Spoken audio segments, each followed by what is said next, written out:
വചനധ്യാനത്തിലേക്ക് കടക്കേണ്ടതുണ്ട്. വിശുദ്ധ മത്തായിയുടെ സുവിശേഷം 19-ാം അധ്യായം 27 മുതലുള്ള വചനങ്ങളെ നമ്മുടെ ചിന്തയ്ക്ക് ആധാരമാക്കിക്കൊണ്ട് വായിക്കാം. മത്തായി 19:27 മുതൽ.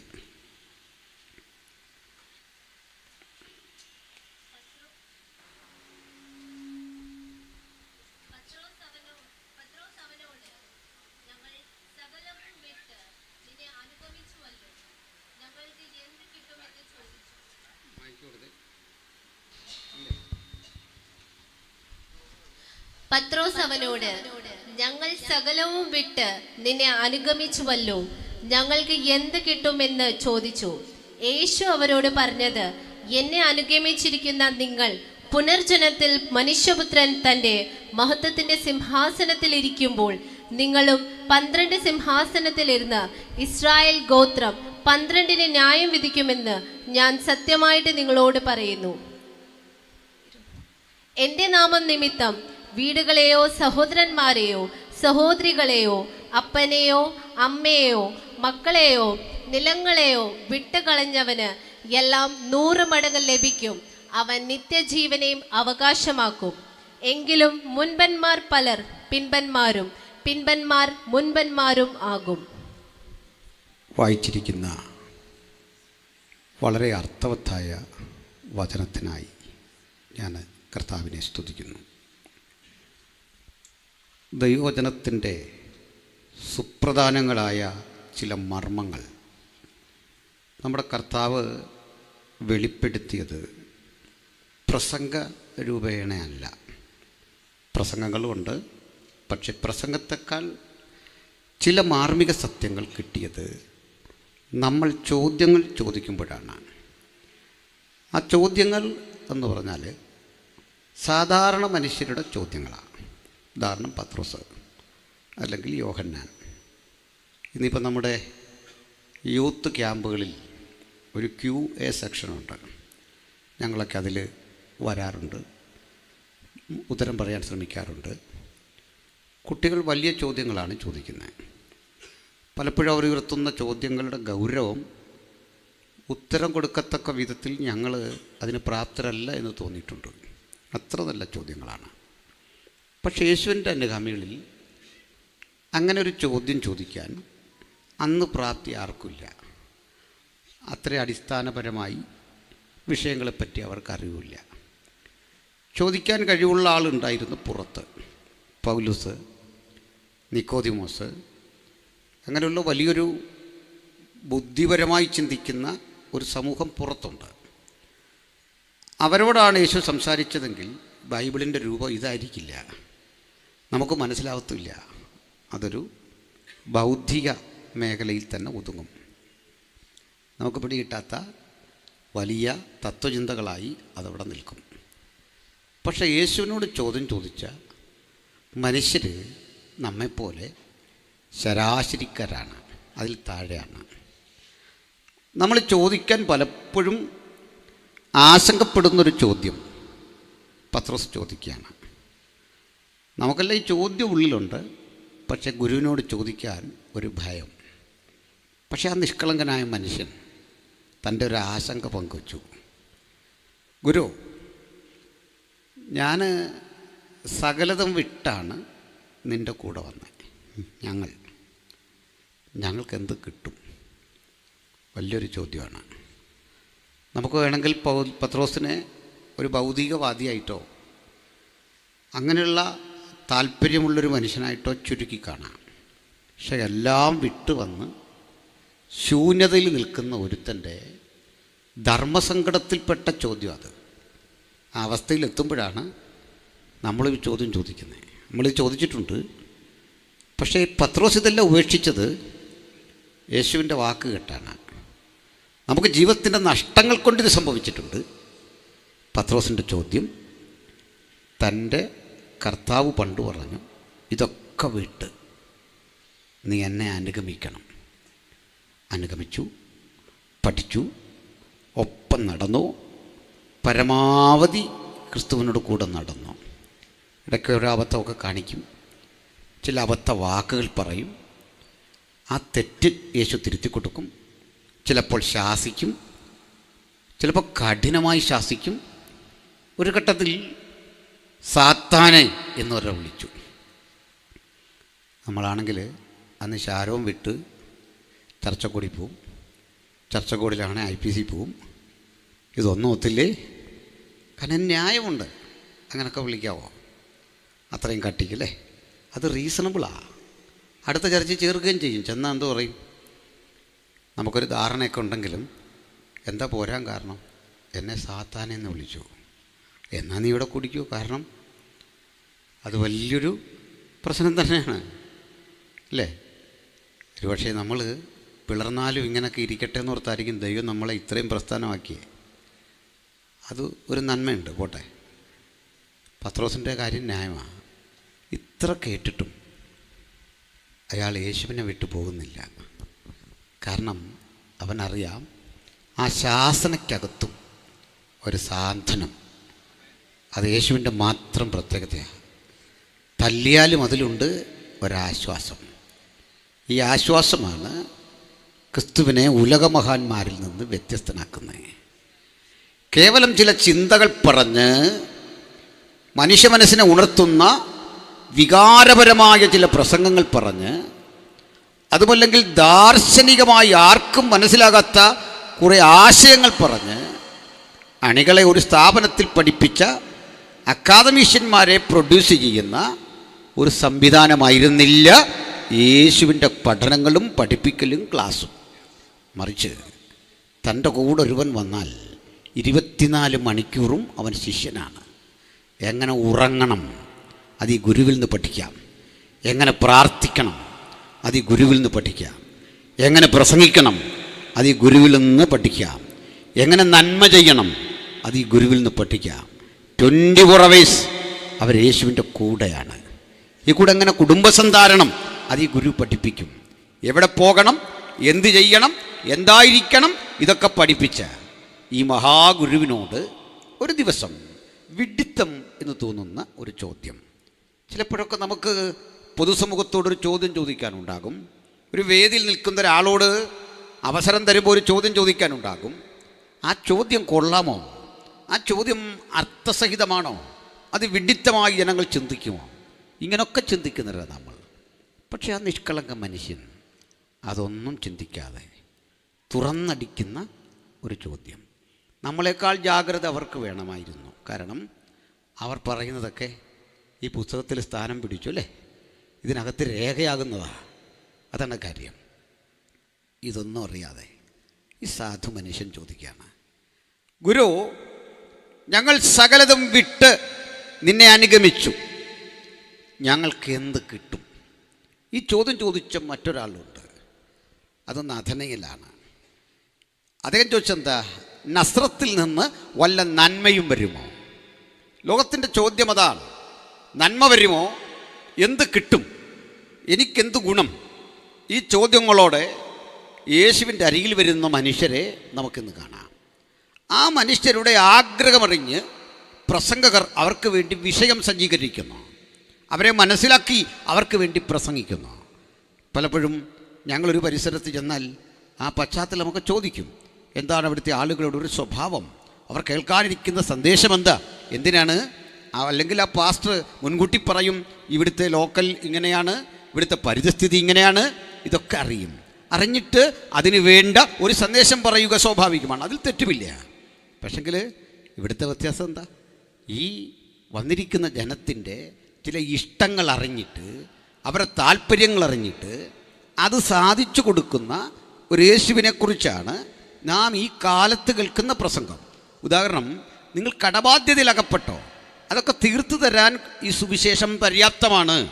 അതല്ലെങ്കിൽ നിങ്ങൾ രോഗിയാണോ? അല്ലെങ്കിൽ നിങ്ങൾ ആകുലതകളിൽ ഏതെങ്കിലും വിഷയങ്ങളിൽ അങ്ങനെ അകപ്പെട്ടിരിക്കുകയാണോ? അതൊക്കെ തീർത്തു തരാം. ഇതാണ് പറയുന്നത്. അത് തെറ്റൊന്നുമില്ല. അതിൻ്റെ ഞങ്ങൾ ഇതിനെതിരെ അല്ല പറയുന്നത്. അത് എത്ര പെർസെൻ്റാണിത് പറയേണ്ടതെന്നുള്ളതാണ്. ഒരു പ്രസംഗത്തിൽ ഭൂരിഭാഗ സമയവും ഇതൊക്കെ സാധിച്ചു തരുന്ന ഒരു ദൈവത്തെക്കുറിച്ച് മാത്രം പറഞ്ഞിട്ട് നിലനിൽക്കുന്ന നിത്യതയെക്കുറിച്ച്, ആ ആത്യന്തിക രക്ഷയെക്കുറിച്ച്, നിത്യരക്ഷ എന്ന വിഷയത്തിൽ ഒന്ന് സ്പർശിക്കാതെ പോകുന്ന ഇടത്ത് ഒരു നേരിയ വിഷമം വചനം പഠിച്ചവർക്കുണ്ടാകും, ദൈവദാസന്മാർക്കുണ്ടാകും. കാത്തിരിക്കുന്നത് അതാണ്. കാരണം ഞാനും നിങ്ങളും ഈ ലോകത്തെന്ത് പ്രാപിച്ചോ, ഞാനും നിങ്ങളും ഈ ലോകത്തെന്ത് നേടിയോ, അതൊക്കെ ഒരു ദിവസം നശിക്കാനുള്ളതാണ്. നിലനിൽക്കുന്ന ഒരാശയം ലോകത്തോട് പറയുന്ന ഒരേ ഒരു സമൂഹം നമ്മളാണ്. ആത്യന്തിക രക്ഷയെക്കുറിച്ച് ലോകത്തെ പഠിപ്പിക്കുന്ന ഒരേ ഒരു സമൂഹം നമ്മളാണ്. ആ ഉത്തരവാദിത്വ ബോധം യേശു ഇവിടെ പ്രകടമാക്കുന്ന ഒരു രംഗം കാണാം. ഞാനിതിന് ഒരു ഉദാഹരണം പറഞ്ഞുകൊണ്ട് തുടങ്ങാം. ഇപ്പോൾ ഇലക്ഷൻ കഴിഞ്ഞു, പുതിയ ഇലക്ഷൻ വരികയാണ്. ഇപ്പോൾ ഇന്ന് ഇവിടേക്ക് വരുമ്പോൾ ഞാനൊരു 5 മിനിറ്റ് കൂടി നേരത്തെ വരേണ്ടതാണ്.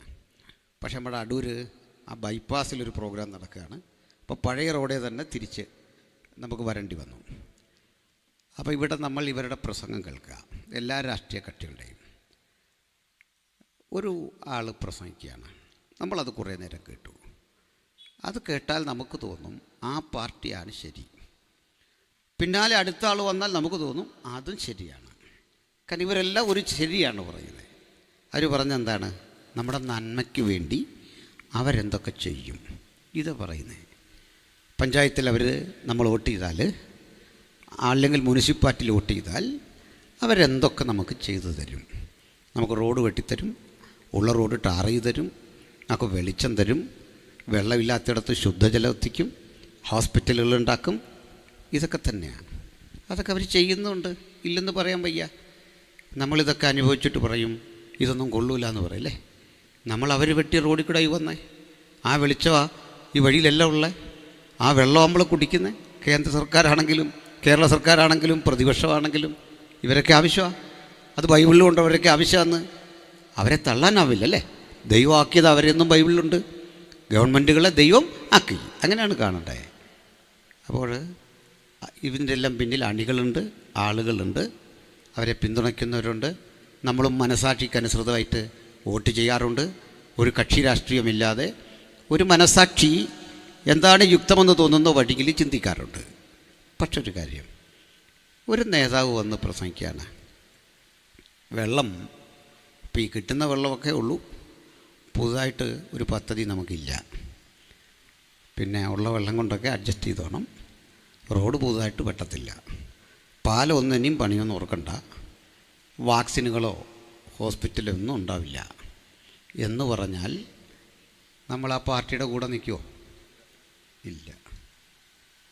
എന്താ കാര്യം? നമുക്കെന്തെങ്കിലും കിട്ടണം, ഗുണങ്ങളുണ്ടാവണം. നമുക്ക് വേണ്ടെങ്കിൽ വേണ്ടുന്നവർക്ക് കിട്ടണം അല്ലേ.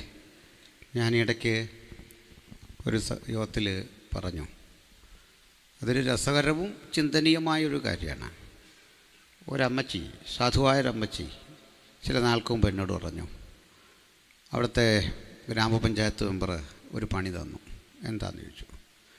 അതെൻ്റെ കാർഡ് BPL ആയിരുന്നു, അത് APL ആക്കി. ഞാൻ പറഞ്ഞ നല്ല കാര്യമല്ലേ, ദാരിദ്ര്യം മാറാൻ അമ്മച്ചി എത്ര പ്രാർത്ഥിച്ചതാണ്, പാസുമാർ എത്ര കഷ്ടപ്പെട്ട് പ്രാർത്ഥിച്ച ഈ കഷ്ടപ്പാടൊന്ന് മാറാൻ. അപ്പോൾ ദൈവം അത് ഉറപ്പിച്ചു തന്നാണ് ഈ കാർഡ്. അമ്മച്ചി പാവമായിരുന്നു. അമ്മച്ചി ഹല്ലേലൂയാന്ന്, എനിക്കിനി കാർഡ് ഒന്നും മാറണ്ടെന്ന് അല്ലേ. എന്തിനാ ഇത് പറഞ്ഞേ? ഞാൻ എല്ലാ ദൈവമക്കളും പറയും നിങ്ങളിത് വാങ്ങരുത്. വേറൊന്നുമല്ല, നമ്മളെക്കാൾ പാവപ്പെട്ടവർക്കുള്ളതാണ് അതല്ലേ. കിട്ടുന്നതെല്ലാം ഇനി പോരട്ടെന്ന് പറയാൻ നോക്കുമോ? പാടില്ല. അത് ഇപ്പം മുമ്പേ പറഞ്ഞ പോലെ അത് വാങ്ങേണ്ട ഗതികേടുള്ളൊരു പെന്തിക്കുസ്തുകാരനുണ്ടെന്ന് എനിക്ക് തോന്നുന്നില്ല. ഉള്ളവരുണ്ടെങ്കിൽ നമുക്കൊക്കെ സഹായിക്കണം അല്ലേ, അത് സത്യം. പക്ഷേ എത്ര കിട്ടിയാലും ഗവൺമെൻറ് ആകട്ടെ രാഷ്ട്രമാകട്ടെ അതെല്ലാം ഇങ്ങോട്ട് പോരട്ടെ പോരട്ടെ പോരട്ടെ. ഈ മനസ്സൊന്ന് മാറണ്ടേ? അയ്യോ സന്തോഷമില്ല ആർക്കും. ഇതെല്ലാം ഇനി പോരട്ടെ. പ്രാർത്ഥിക്കുമ്പോഴും നമ്മൾ ഇനി കിട്ടട്ടെ പോരട്ടെ അല്ലേ. ഇങ്ങനെയാണ് നമുക്ക് മാറണം. അതിലേക്കാണ് വരുന്നത്. വിരോധമുണ്ടോ? ഇല്ല. ഞാൻ ശാന്തമായിട്ട് പറഞ്ഞ തന്നെ വിരോധം ഉണ്ടെന്ന് തോന്നുന്നല്ലേ സഹോദരിമാർക്ക് അങ്ങോട്ട്. അത് പാസ്റ്റർ സുഭാഷൊക്കെ നാളെ വരുമ്പോൾ അതൊക്കെ നല്ല 20-20 ബാറ്റിങ്ങാണ്. ഇതൊരു ടെസ്റ്റ് ബാറ്റിങ്ങിൻ്റെ സാറിനത് മനസ്സിലായില്ലെന്ന് തോന്നുന്നല്ലേ. പോട്ടെ. അതിനൊരു വഴിയുള്ളൂ. ഞങ്ങളുടെ അടുത്തൊരു അച്ഛന് കുഞ്ഞുങ്ങൾ ഈ ക്രിക്കറ്റ് കാണുന്നത് ഭയങ്കര എതിരായിരുന്നു. അതിന് ഇവിടെ കാണിക്കത്തില്ല. അതുകൊണ്ട് ഇവൻ അടുത്ത വീട്ടിൽ പോയി കാണും. ഇവനെ പിന്തിരിപ്പിക്കാൻ പോയി ഈ കളി ഇയാളങ്ങ് പഠിച്ചു. ഈ അപ്പച്ചനത് പഠിച്ചിട്ട് പുള്ളി പോയിരുന്ന് കാണാൻ തുടങ്ങി എന്ന് പറഞ്ഞാൽ ആയിരുത്തപ്പെട്ടെ. അപ്പോഴേ ഇവിടെ പറഞ്ഞെന്താ, ഒരു നേതാവ് നിങ്ങൾക്കൊന്നും പ്രത്യേകിച്ച് തരില്ല. തരുന്ന കാര്യം കൂടെ പറഞ്ഞു. കണ്ണീര്, ദുഃഖം, ഒറ്റപ്പെടൽ, പ്രതിസന്ധി, കഷ്ടത, ഇങ്ങനെ പറഞ്ഞ അണികളെ കൂട്ടിയ ഒറ്റ നേതാവേ ഉള്ളൂ. ആ നേതാവ് നമ്മുടെ കർത്താവായ യേശുവാണ്. ഹല്ലേലൂയ. കുഞ്ഞുങ്ങളെ, ലോകത്തിൽ കഷ്ടമുണ്ട്. എന്നെ അനുഗമിക്കുന്നവൻ തൻ്റെ ക്രൂശ് എടുത്ത് എന്നെ അനുഗമിക്കണം. അങ്ങനെ അനുധാവനം ചെയ്യുന്നവനെ നോക്കി പറഞ്ഞു, കഷ്ടമുണ്ട്, വേദനയും രോഗവും ആശങ്കയും ഒക്കെ ഉണ്ട്. എന്നിട്ട് അടുത്ത വാക്കാ പവർഫുള്ള്, എങ്കിലും ധൈര്യപ്പെടണം. കഷ്ടതയിലൊന്ന് ധൈര്യപ്പെടണം, വേദനയിലൊന്ന് ധൈര്യപ്പെടണം. വചനം പറയാം, മഹാപ്രതിഫലമുള്ള നിങ്ങളുടെ ധൈര്യം. ബാക്കി എല്ലാത്തിനും പ്രതിഫലമേ ഉള്ളൂ. ചായ കൊടുത്താൽ, ആഹാരം കൊടുത്താൽ, സ്വതന്ത്രകാഴ്ച കിട്ടാൽ പ്രതിഫലം. മഹാപ്രതിഫലം ഒന്നിന് വച്ചിട്ടുണ്ട്, ധൈര്യം. ആമുഖമായിട്ട് അതുകൊണ്ട് തന്നെ പറയട്ടെ, സ്കാനിങ് റിപ്പോർട്ട് കണ്ടിട്ട് ഭാരപ്പെടുകയല്ല ചെയ്യേണ്ടത്, ധൈര്യം. ഡോക്ടർ എഴുതിയ കുറിപ്പടി കണ്ടിട്ട് ഭാരപ്പെടുകയല്ല വേണ്ടത്, മഹാപ്രതിഫലമുള്ള ധൈര്യം. ജപ്തി നോട്ടീസ് കണ്ടിട്ട് ഭാരപ്പെടുകയല്ല വേണ്ടത്, മഹാപ്രതിഫലമുള്ള ധൈര്യം. ചിലത് നഷ്ടപ്പെടുന്ന ഇടത്ത് മറ്റു ചിലതിനെ തന്നുകൊണ്ട് നമുക്ക് വേണ്ടതറിഞ്ഞ് പ്രവർത്തിക്കുന്ന ഒരു മഹാദൈവത്തിൻ്റെ സാന്നിധ്യം ഇന്ന് രാത്രി നമ്മുടെ കൂടെയുണ്ട്. ആകുലതകളെ മുഴുവൻ അവൻ്റെ മേലിട്ടിട്ട് നമുക്കൊന്ന് റിലാക്സ് ചെയ്തിരുന്ന് ദൈവവചനം കേൾക്കണം. സന്തോഷമല്ലേ? ഹൃദയം തുറന്ന് കർത്താവെങ്കിൽ ഏൽപ്പിച്ച് പ്രാർത്ഥനയോടെ നമുക്ക് ദൈവസന്നിധിയിലായിരിക്കാം. ഹല്ലേലൂയ. നമുക്ക് ഈ സന്ദർഭത്തിലേക്കും ഈ വിഷയത്തിലേക്കും ഒന്ന് അടുത്തു വരാം. ആദ്യം നമ്മുടെ പക്കലുള്ള ബൈബിളിലെ 4 സുവിശേഷങ്ങൾ, 4 സുവിശേഷ രചനകൾ. വാസ്തവത്തിൽ അത് സമ്പൂർണ്ണ അളവിൽ യേശുവിൻ്റെ ജീവചരിത്രമല്ല.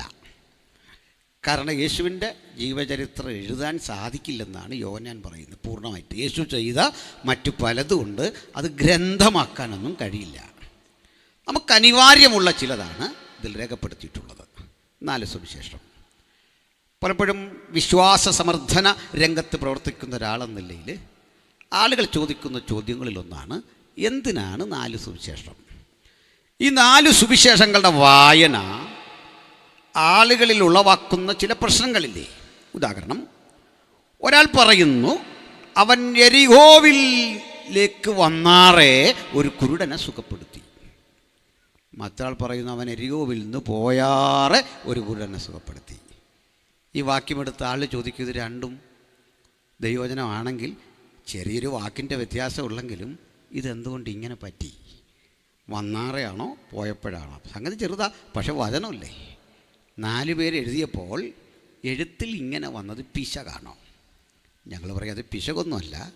അങ്ങനെയെങ്കിൽ ഒരു സുവിശേഷം പോരെ, ഒരു കാര്യം പോരെ. അത് ഒരേ കാര്യം ആവർത്തിച്ചാൽ ഇതൊന്ന് എഡിറ്റ് ചെയ്ത് പ്രസിദ്ധീകരിച്ചുകൂടെ? ഞാൻ ശ്രീ പി ഗോവിന്ദപിള്ളയുടെ അത്തരം ഒരു ലേഖനം കണ്ടിട്ടുമുണ്ട്. Bible edit ചെയ്യേണ്ടിയിരുന്നു. കാരണം അത് ഒത്തിരി ലേഖനങ്ങളൊക്കെ ഇതിനകത്തുണ്ട്. അതിൽ പലതും ആവശ്യമില്ല. യേശുവിൻ്റെ കാര്യം തന്നെ 4 പേര് എഴുതിയിട്ടുണ്ട്. വായന സുഗമമാക്കാൻ അതിലൊരാൾ മതിയായിരുന്നു. അത് ഇന്ന കാര്യങ്ങൾ വേണ്ടിയിരുന്നില്ല. ഈ ഡബിലറ്റ് എന്നൊരു പ്രയോഗമുണ്ട്. അതായത് ഡബിലറ്റ് എന്ന് പറഞ്ഞാൽ മുമ്പ് പറഞ്ഞ കാര്യം അതുപോലെ വീണ്ടും പറഞ്ഞു പോകുമ്പോൾ അതൊക്കെ ഒരു പ്രശ്നമല്ലേ എന്നിങ്ങനെ ചോദിക്കുന്ന ഒരു ലേഖനം വായിച്ചിട്ടുണ്ട്. എന്താ ഇതിൻ്റെ അർത്ഥം എന്നറിയണ്ടേ? 4 പേരാണ് സുവിശേഷ രചയിതാക്കൾ. 4 പേർക്ക് 4 വിധ ലക്ഷ്യങ്ങളുണ്ട് ഇതെഴുതുമ്പോൾ. ഇതെഴുതുന്ന ആളുകൾ പ്രൊഫഷണലി അതിനുവേണ്ടി തയ്യാറായ അത്തരം പ്രാപ്തരായ ആളുകളല്ല, സാഹിത്യമേന്മയുള്ള ആളുകളല്ല, സാഹിത്യകാരന്മാരല്ല. അവരുടെ പശ്ചാത്തലം പരതുക. 1-ാം സുവിശേഷം എഴുതിയ മത്തായി ഒരു ചുങ്കം പിരിവുകാരനാണ്. അദ്ദേഹത്തിൻ്റെ ലോകം കണക്കുകളുടേതാണ്. അദ്ദേഹത്തിൻ്റെ ലോകം തുക എത്ര കിട്ടാനുണ്ട്, ബാക്കി എത്ര ലഭിക്കാനുണ്ട്, ഇനി ആരൊക്കെ തരാനുണ്ട്, ഇത്തരം അന്വേഷണങ്ങളതാണ്. അക്ഷരങ്ങളുടെയും അക്കങ്ങളുടെയും ലോകത്തുകൂടി ഭരണകൂടത്തിന് സമ്പത്തുണ്ടാക്കി കൊടുത്ത് അതിൻ്റെ ഒരു ഓഹരി ശമ്പളമായി കൈപ്പറ്റിക്കൊണ്ട് ജീവിക്കുന്ന ഈ മനുഷ്യനെ ആളുകൾ വെറുത്തിരുന്നു. വെറുക്കാൻ കാരണം എല്ലാ വസ്തുക്കൾക്കും നികുതി കൊടുത്ത് ആളുകൾ ബുദ്ധിമുട്ടിയിരുന്നൊരു കാലം. 3 തരണ ഭരണക്രമത്തിന് നികുതി കൊടുക്കണമായിരുന്നു. ഒന്നാമതായി രാജ്യം ഭരിക്കുന്ന, നാട് ഭരിക്കുന്ന നാട്ടുരാജാക്കന്മാരുണ്ടല്ലോ, ഹെരോദാവിനെ പോലെ, അവർക്ക് നികുതി കൊടുക്കണം. മറ്റൊന്ന് ഭരണകൂടമാക്കി വെച്ചിരിക്കുന്ന ഗവർണർമാരുണ്ട്, അവർക്ക് നികുതി കൊടുക്കണം. ഇനി മൂന്നാമതൊന്ന് റോമൻ ഭരണകൂടത്തിന് നേരിട്ട് നികുതി അടയ്ക്കണം. ഇതുകൂടാതെ പള്ളിക്കും കൊടുക്കണം. അങ്ങനെ ആളുകളുടെ ജീവിതാവസ്ഥ അങ്ങേയറ്റം ദുരിതമായ കാലത്ത് ആളുകളേറെ വെറുത്ത ഒരു പ്രൊഫഷനാണ് ചുങ്കക്കാരൻ. അതുകൊണ്ട് തന്നെ ചുങ്കക്കാരനെ കുറിച്ച് പറയുന്നിടത്ത് ചേർത്ത് പറയും ചുങ്കക്കാരും പാവികളും എന്നൊരു പ്രയോഗമുണ്ട്. ചുങ്കക്കാരനെ മോശമായി കണ്ട ആ കാലത്ത് ഈ ചുങ്കം പിരിക്കുന്നവനും തൻ്റെ തൊഴിലിനെക്കുറിച്ച് അഭിമാനമില്ല. എന്താണ് കാരണമെന്നറിയണ്ടേ? ആളുകൾ വെറുക്കുന്നു. ചിലതരം തൊഴിലുകൾ എങ്ങനെയാണെന്നേ, ആ തൊഴിൽ ഇടപെടുന്ന ആളുകളെ ആളുകൾ വെറുക്കുന്നു. നമ്മുടെ സേവനത്തിന് വേണ്ടി, നമ്മെ രക്ഷിക്കാൻ വേണ്ടി തുനിയുന്ന ആളുകളെ ചിലപ്പോൾ മനുഷ്യൻ വെറുക്കുന്നു. പ്രാണൻ രക്ഷിക്കാൻ വേണ്ടി ഇടപെടുന്ന പോലീസ് ഓഫീസേഴ്സുണ്ട്. ചിലതരം പ്രവണതകളാൽ ആളുകൾ അവരെ വെറുക്കുന്നു. ഒരു പ്രശ്നം അവർക്ക് വന്നാൽ പൊതുജനങ്ങളൊപ്പം നിൽക്കാതെ വരുന്നു. എന്താണ് കാരണം? ആ പ്രൊഫഷൻ്റെ പ്രത്യേക പ്രശ്നമല്ല, ആ പ്രൊഫഷനോട് സ്വീകരിച്ച ചിലതരുടെ സമീപനങ്ങൾ അവരെ ഒറ്റപ്പെടുത്തി കളയുന്നു. ഇങ്ങനെ വരുന്ന ഘട്ടമില്ലേ? നമ്മുടെ നികുതി പിരിക്കാൻ ആൾ വരികയാണ്, അവരെ സമീപനം നിമിത്തം ചിലപ്പോൾ നമ്മൾ അവരുടെ രീതികളെ വെറുക്കുന്നു, ആളുകൾ വെറുക്കുന്നു. കൂടെ ഒരു കാര്യം, ഇവരുടെ കയ്യിലിരിപ്പും മോശമായിരുന്നു ഈ ചുങ്കം പിരിവുകാരുടെ. കാരണം കണക്കിലേറെ പണം അവർ ശേഖരിക്കുകയും അതിലൊരളവ് മാത്രം ഭരണകൂടത്തിന് അർപ്പിക്കുകയും ബാക്കി കൊണ്ട് ധാരാളം സമ്പത്തുണ്ടാക്കുകയും ചെയ്യുന്ന ഒരു തരം മാനസികാവസ്ഥ അവരെ ഭരിച്ചിരുന്നു. വളഞ്ഞ വഴിക്ക് പണമുണ്ടാക്കാനുള്ള ആ വ്യഗ്രത അവരെ വല്ലാതെ ഭരിച്ചു. ഇങ്ങനെയുള്ള മനുഷ്യൻ്റെ അവസ്ഥ എന്താണെന്നറിയണ്ടേ? ആ മനുഷ്യൻ്റെ വീട്ടിലൊരു വിവാഹം നടക്കാൻ പ്രയാസം. കാരണം വിവരമുള്ള മാതാപിതാക്കൾ പറയും, അവൻ അമ്പരചുംബികളായ മനോഹരമായ കൊട്ടാരമുണ്ട്, വിലപിടിപ്പുള്ള കാറുണ്ട്, ജീവിത സൗകര്യമുണ്ട്. പക്ഷേ എൻ്റെ മകൾ അവിടെ ചെന്ന് വാരിക്കഴിക്കേണ്ട അന്നം അത് അനേകരുടെ കണ്ണീരാ, അത് വേണ്ട. അടുത്തറിയുന്ന ആളുകളൊക്കെ പറയും ആ വീട്ടിലേക്ക് ബന്ധം ചേരണ്ട. ഇതൊക്കെ നമ്മുടെ സമൂഹത്തിൽ നിലനിൽക്കുന്ന ഒത്തിരി യാഥാർത്ഥ്യങ്ങളാണ്. നമുക്കറിയാം, നമ്മുടെ രാജ്യത്ത് നിലനിന്നിരുന്ന വിഖ്യാതങ്ങളായ ചില മരണങ്ങളുണ്ട്, കസ്റ്റഡി മരണങ്ങളുണ്ട്. ആ മരണങ്ങൾക്കൊക്കെ നേതൃത്വം കൊടുത്തിട്ട് ലണ്ടനിലെയും പാരീസിലെയും ഹൈക്കോടതികളിൽ നയിക്കപ്പെട്ട പ്രതിനിധികൾ നമ്മുടെ രാജ്യത്ത് വന്നിട്ട് ലോകത്തിലെ തന്നെ പ്രമാദമായ ഒരു ഹേബിയസ് കോർപ്പസ് ഹർജി പഠിച്ചിരുന്നു. ആ ഹർജി പഠിക്കാനുള്ള കാരണം എന്താ? ഒരാൾ നഷ്ടപ്പെട്ടു പോയാൽ, ഒരാളെ കാണാതെ വന്നാൽ ആളിനെ കൊണ്ട് പോലീസ് കോടതിയുടെ മുമ്പിൽ സമർപ്പിക്കണം, കാണിച്ചു തരണം. അതിനുവേണ്ടി നമ്മൾ കൊടുക്കുന്ന ആ ഹർജിയുടെ പേരാണ് ഹേബിയസ് കോർപ്പസ്. ലോകം കണ്ട തന്നെ അമ്പരന്ന് പോയ പാരീസിലെ, ലണ്ടനിലെ പ്രധാനപ്പെട്ട കോടതികളൊക്കെ വന്ന്, അവിടുത്തെ വക്കീലന്മാരൊക്കെ വന്ന് ഇവിടെ വന്ന് പഠിച്ച ഒരു കേസ് കേരളത്തിലുണ്ട്. അതാരുടേതാണെന്നറിയണ്ടേ? പണ്ട് മരിച്ചുപോയ രാജൻ എന്ന് പറയുന്ന ഒരു എഞ്ചിനീയറിംഗ് വിദ്യാർത്ഥിയുടേതാണ്. അയാളുടെ ശവം കണ്ടെടുക്കാൻ വേണ്ടി നടത്തിയ ശ്രമങ്ങളുണ്ട്. അദ്ദേഹത്തിൻ്റെ ഒപ്പം ജയിലിൽ കിടന്ന ആദരണീയനായ ഒരു എബ്രഹാം ബെൻഹറുണ്ട്. അദ്ദേഹത്തിൻ്റെ വാക്കുകൾ അടുത്ത കാലത്ത് കേൾക്കാൻ കഴിഞ്ഞിട്ടുണ്ട്. ഇങ്ങനെയുള്ള ദുരൂഹമായ ഈ വിഷയങ്ങളൊക്കെ വരുമ്പോൾ ആളുകൾക്ക് ഇതിൻ്റെ ഉത്തരമൊന്നും അറിയില്ല. പക്ഷേ പിൽക്കാലഘട്ടം തെളിയിച്ചു, അതിലിടപെട്ട ഉദ്യോഗസ്ഥർ, അവരുടെ കുടുംബാംഗങ്ങൾ, അവർക്ക് അനുഭവിച്ച ജീവിതവ്യഥകൾ, കഷ്ടതകൾ, ഒടുക്കം അനുഭവിച്ച തീവ്രമായ വേദനകൾ. ഈ വേദനകളെക്കുറിച്ചൊക്കെ എന്തിനാണ് ഞാൻ പറയുന്നത്? ചില വ്യവഹാരങ്ങളുടെ തിരിച്ചടി മനുഷ്യൻ പ്രതീക്ഷിക്കുന്നതിനപ്പുറത്താണ്. ചില ഇടങ്ങളിൽ സംഭവിച്ചു പോകുന്ന ഗുരുതര ശാപങ്ങൾ അതിലും ഭീകരമാണ്. അതുകൊണ്ട് ഇന്ന് രാത്രി വചനം കേൾക്കുമ്പോൾ ഓർക്കുക, ഈ ചുങ്കക്കാരൻ നമുക്കൊരു പാഠം തരുന്നു. അരുതായ്മകളെക്കുറിച്ചുള്ള ഒരു പാഠം തരുന്നു. ഒരു സേവന മേഖലയിൽ ഇറങ്ങി പുറപ്പെട്ടിട്ട് ഈ ചുങ്കമില്ലെങ്കിൽ, നികുതിയില്ലെങ്കിൽ ഒരു രാജ്യം നിലനിൽക്കില്ല. അതിനാണ് യേശു പറഞ്ഞ നികുതി കൊടുക്കണം എന്ന് പഠിപ്പിച്ചതിനാണ്. രാജ്യം നിലനിൽക്കാൻ, ഭരണകൂടം നിലനിൽക്കാൻ നമ്മൾ നികുതി കൊടുക്കേണ്ടത് ആവശ്യമാണ്. നികുതികൾ പ്രത്യക്ഷ നികുതിയും പരോക്ഷ നികുതിയും ഒക്കെ ഉണ്ട്. അത് കൊടുക്കുന്നത് നീതിപൂർവമായ ഒരു കാര്യം തന്നെയാണ്. പക്ഷേ ഈ നികുതി പിരിക്കുന്നവൻ്റെ അനീതി നിറഞ്ഞ ആ മാനസികാവസ്ഥയിൽ അവർ ചെയ്യുന്നൊരു പ്രവണത ഉണ്ടായിരുന്നു. ഈ നമ്മുടെ രാജ്യത്തിലും വലിയ നികുതി പിരിച്ചിരുന്നു പണ്ട്. 108 തരം കരമാണ് തിരുവിതാംകൂർ രാജാക്കന്മാർ പണ്ട് നമ്മളോട് പിരിച്ചിരുന്നത്. രസകരമായൊരു പ്രയോഗം അതിലുണ്ട്, മീശക്കരം. മീശ വെക്കുന്നതിന് കരം കൊടുക്കണമായിരുന്നു. എനിക്കൊന്ന് പാസ്റ്റർമാരായ നമ്മളൊക്കെ സ്വോത്രകാഴ്ച കുറഞ്ഞുകൊണ്ട് അങ്ങനെ ആയിരിക്കും ഇങ്ങനെ ആയത്. അല്ലെ പിന്നെ അച്ഛൻ പറഞ്ഞു തന്നാൽ ഇതെങ്ങനെ ഈ മീശ പോയെന്ന് ഈയിടയ്ക്ക് കുട്ടികൾ ചോദിച്ചാൽ യൂത്തിൻ്റെ ക്യാമ്പിന് ചെന്നു. അപ്പോൾ ഇതെന്തായിരുന്നു? ഞാൻ അതിനന്നേരം പറഞ്ഞൊരു കാര്യമുണ്ട്, നിങ്ങളോടും പറഞ്ഞേക്കാം. ഞാനെന്താ മീശ വെക്കാമെന്ന് ചോദിച്ചാൽ, ഈ അച്ഛൻ മീശ വെച്ചിട്ടില്ല, ഈ അച്ഛൻ പാസ്റ്റർ മീശ വെച്ചിട്ടില്ല. അതൊക്കെ നോക്കിയപ്പോൾ എനിക്കും തോന്നി ഇങ്ങനെ ചെയ്യണമെന്ന്. അതാണ് താടി വെക്കണമെന്നൊക്കെ ഉണ്ടായിരുന്നു, ഇടയ്ക്ക് കുറച്ചാൾ വെക്കുമായിരുന്നു. അതിൽ ഇവിടെ മാത്രമായിട്ടൊരു നര വന്നപ്പോൾ കുട്ടികൾ ചോദിക്കാൻ തുടങ്ങി, ഈ ജീവനോട് എന്തിനാണ് മൂക്കി പഞ്ഞി വെക്കുന്നതെന്ന്. ഇവിടെ മാത്രമുള്ളൂ, അതുകൊണ്ടാണ് ജീവനോടെ നടക്കുക. അപ്പോൾ ഇങ്ങനെയൊക്കെയുള്ള പ്രശ്നമുണ്ട്. അന്ന് മീശക്കരം ഒരു 100 കൊല്ലം മുമ്പ് ഇവിടെ കൊടുക്കണം. മീശ വെക്കാൻ കരം, മനുഷ്യാവസ്ഥ ഓർത്ത് തമാശ തോന്നും. 108 വിധ കരം: ഏഴ, കോഴ, അംഗം, ചുങ്കം, നടക്കരം, കുടിക്കരം. ഒത്തിരി കരങ്ങളുണ്ട്. ചില കരത്തിൻ്റെ ഒന്നും പേര് മനുഷ്യസമക്ഷം പറയാൻ പറ്റില്ല, സെൻസർ ചെയ്ത് പറയണം. ഞാൻ ഓഗസ്റ്റ് 15 ബന്ധപ്പെട്ടൊരു പ്രസംഗത്തിൽ അതൊക്കെ റെക്കോർഡ് ചെയ്തിട്ടിട്ടുണ്ട്. പോട്ടെ, എന്തിനാ പറഞ്ഞത്? അപ്പോൾ ഇതൊരു വിചിത്രമായ കാര്യമല്ല. ജനിച്ചു വീണാൽ കരം കൊടുക്കണമായിരുന്നു ഇസ്രായേലിൽ. അതിനാണ് യേശു പറഞ്ഞത്, കർത്താവിൻ്റെ അടുത്ത് എന്നിട്ട് ചോദിച്ചു കരം കൊടുക്കണമെന്ന് ചോദിച്ചാൽ കൊടുക്കണം. എന്നിട്ട് പത്രോസിനും തനിക്കും വേണ്ടി ചതുർദ്രഹ്മ, ദറംസം നമ്മൾ പറയില്ല, യുയിലൊക്കെ നാണയം, അത് 4 പേ ചെയ്തേക്കാൻ പറഞ്ഞു. അങ്ങനെ പേ ചെയ്യുന്ന കഥ നമ്മൾ കാണുന്നുണ്ട്, ചരിത്രം ബൈബിളിൽ കാണുന്നുണ്ട്. അപ്പോൾ കരം കൊടുക്കണം. ഈ കരം കൊടുക്കുന്നതിലല്ല വിഷയം. ഈ ചിലർ എത്ര വാങ്ങിയാലും നമ്മുടെ കടം തീരില്ല. ഈ ബജാജിൽ നിന്നൊക്കെ ലോൺ എടുത്ത് നോക്കി, അതിങ്ങനെ അടച്ചടച്ചടച്ച് അല്ലേ, ഇങ്ങനെ അവരെ പേരൊക്കെ പറഞ്ഞതിന് പ്രശ്നമാകുമോ എനിക്കറിയില്ല. ഇത് പറയാൻ കാരണം ഇപ്പോൾ തന്നെ നമുക്ക് ആവശ്യത്തിന് പ്രശ്നമുണ്ട്, ആ കൂടി ഇരിക്കട്ടെ ഒരെണ്ണം, അതുകൊണ്ട് പറഞ്ഞാണ്. ക്ഷമിക്കണം. അപ്പോൾ ഇത് തീരുകയല്ല, പണം ഇങ്ങനെ കിടക്കും അല്ലേ. എങ്ങനെയാണ് ക്യാപിറ്റൽ തിരികല്ല, പലിശ ഇങ്ങനെ കൊടുത്തുകൊണ്ടിരിക്കണം, സ്വയം ഇങ്ങനെ നമ്മൾ നശിക്കുകയാണ്. അപ്പോൾ ഇതുപോലായിരുന്നു ഇവിടെ ഈ പ്രളയം വന്നപ്പോൾ ഈ കണക്കെഴുതി എത്ര നോക്കിയിട്ടും തീരുന്നില്ല ഉദ്യോഗസ്ഥന്മാർ. അവസാനം ഈ കിട്ടിയ കോടിക്കണക്കിന് പൈസയുടെ ഇപ്പുറത്തെഴുതി യാത്രാബത്ത ഇത്ര, ദിനബത്ത ഇത്ര, എത്ര എഴുതിയിട്ടും തീരാതെ വന്നപ്പോൾ മേലുദ്യോഗസ്ഥനെ വിളിച്ചു, സാറേ ഇത് ഒപ്പിക്കാൻ പറ്റുന്നില്ല. പുള്ളി പറഞ്ഞാൽ ആ കണക്കല്ല അപ്പുറത്തോട്ട് എഴുതാൻ പറഞ്ഞു തുക. ആ തുക എഴുതിയപ്പോൾ ഇദ്ദേഹം ഇപ്പുറത്ത് എഴുതി പിടിപ്പിച്ചെന്നാണ് പറയുന്നത്, ബത്തയ്ക്കുള്ള കിത്ത, ഈ ബാക്കി തുക. നടന്നാണോന്നറിയില്ല, നടക്കാതിരിക്കട്ടെ. ചുരുക്കി പറഞ്ഞാൽ ഇങ്ങനെ ഈ കരം പിരിക്കാൻ വരുന്നവൻ്റെ വിഷയം ഇതാ. മരെന്ത് ചെയ്യും? അങ്ങ് പിരിക്കുക, മനസാക്ഷി ഉണ്ടാവില്ല. ഇതിനകത്തൊരു ക്രൂരത പറയാം. ഒരു മനുഷ്യൻ മരിച്ചാൽ ജൂതന്മാർ അന്നേരം അടക്കുന്ന ഒരു രീതിയാണുള്ളത്. ഈ ബോഡിയുടെ സ്റ്റിഫ്നെസ് ഉണ്ടല്ലോ, അത് മാറും മുമ്പ് അടക്കണമെന്നാണ് അവരുടെ രീതി. തെളിവ് തരാം. നമ്മുടെ അനന്യാസ് മരിച്ചു, സഫീര വരാൻ വേണ്ടി കാത്തുന്നില്ല. നമ്മളാണ് ആൾ മരിച്ചു കഴിഞ്ഞാൽ ഉടനെ കോയമ്പത്തൂരിൽ നിന്ന് ചാച്ചൻ പുറപ്പെട്ടിട്ടേ ഉള്ളൂ അല്ലേ. അതിന് നമുക്കാ കുറ്റം, അത് വെച്ച് നീട്ടണം നമ്മൾ പാട്ട്. നാട്ടുകാർക്കെല്ലാം അറിയത്തില്ല, നമ്മളീ നീട്ടുന്ന പ്രസംഗിക്കാനുള്ള ആഗ്രഹം കൊണ്ടാണെന്നല്ല, കോയമ്പത്തൂരെ ചാച്ചൻ അതിൻ്റെ കാരണം. ജനങ്ങളുടെ അടുത്ത് പറഞ്ഞ സമയം പാലിക്കാത്തതിൻ്റെ പ്രധാന കാരണം എന്താ? അതിനിടയ്ക്കൊരാശംസ, ഒരുത്തൻ്റെ അനുശോചനം. നിങ്ങൾ കണ്ട ഈ രാഷ്ട്രീയക്കാർ ഏറ്റവും ലാസ്റ്റാണ് വരുന്നത്.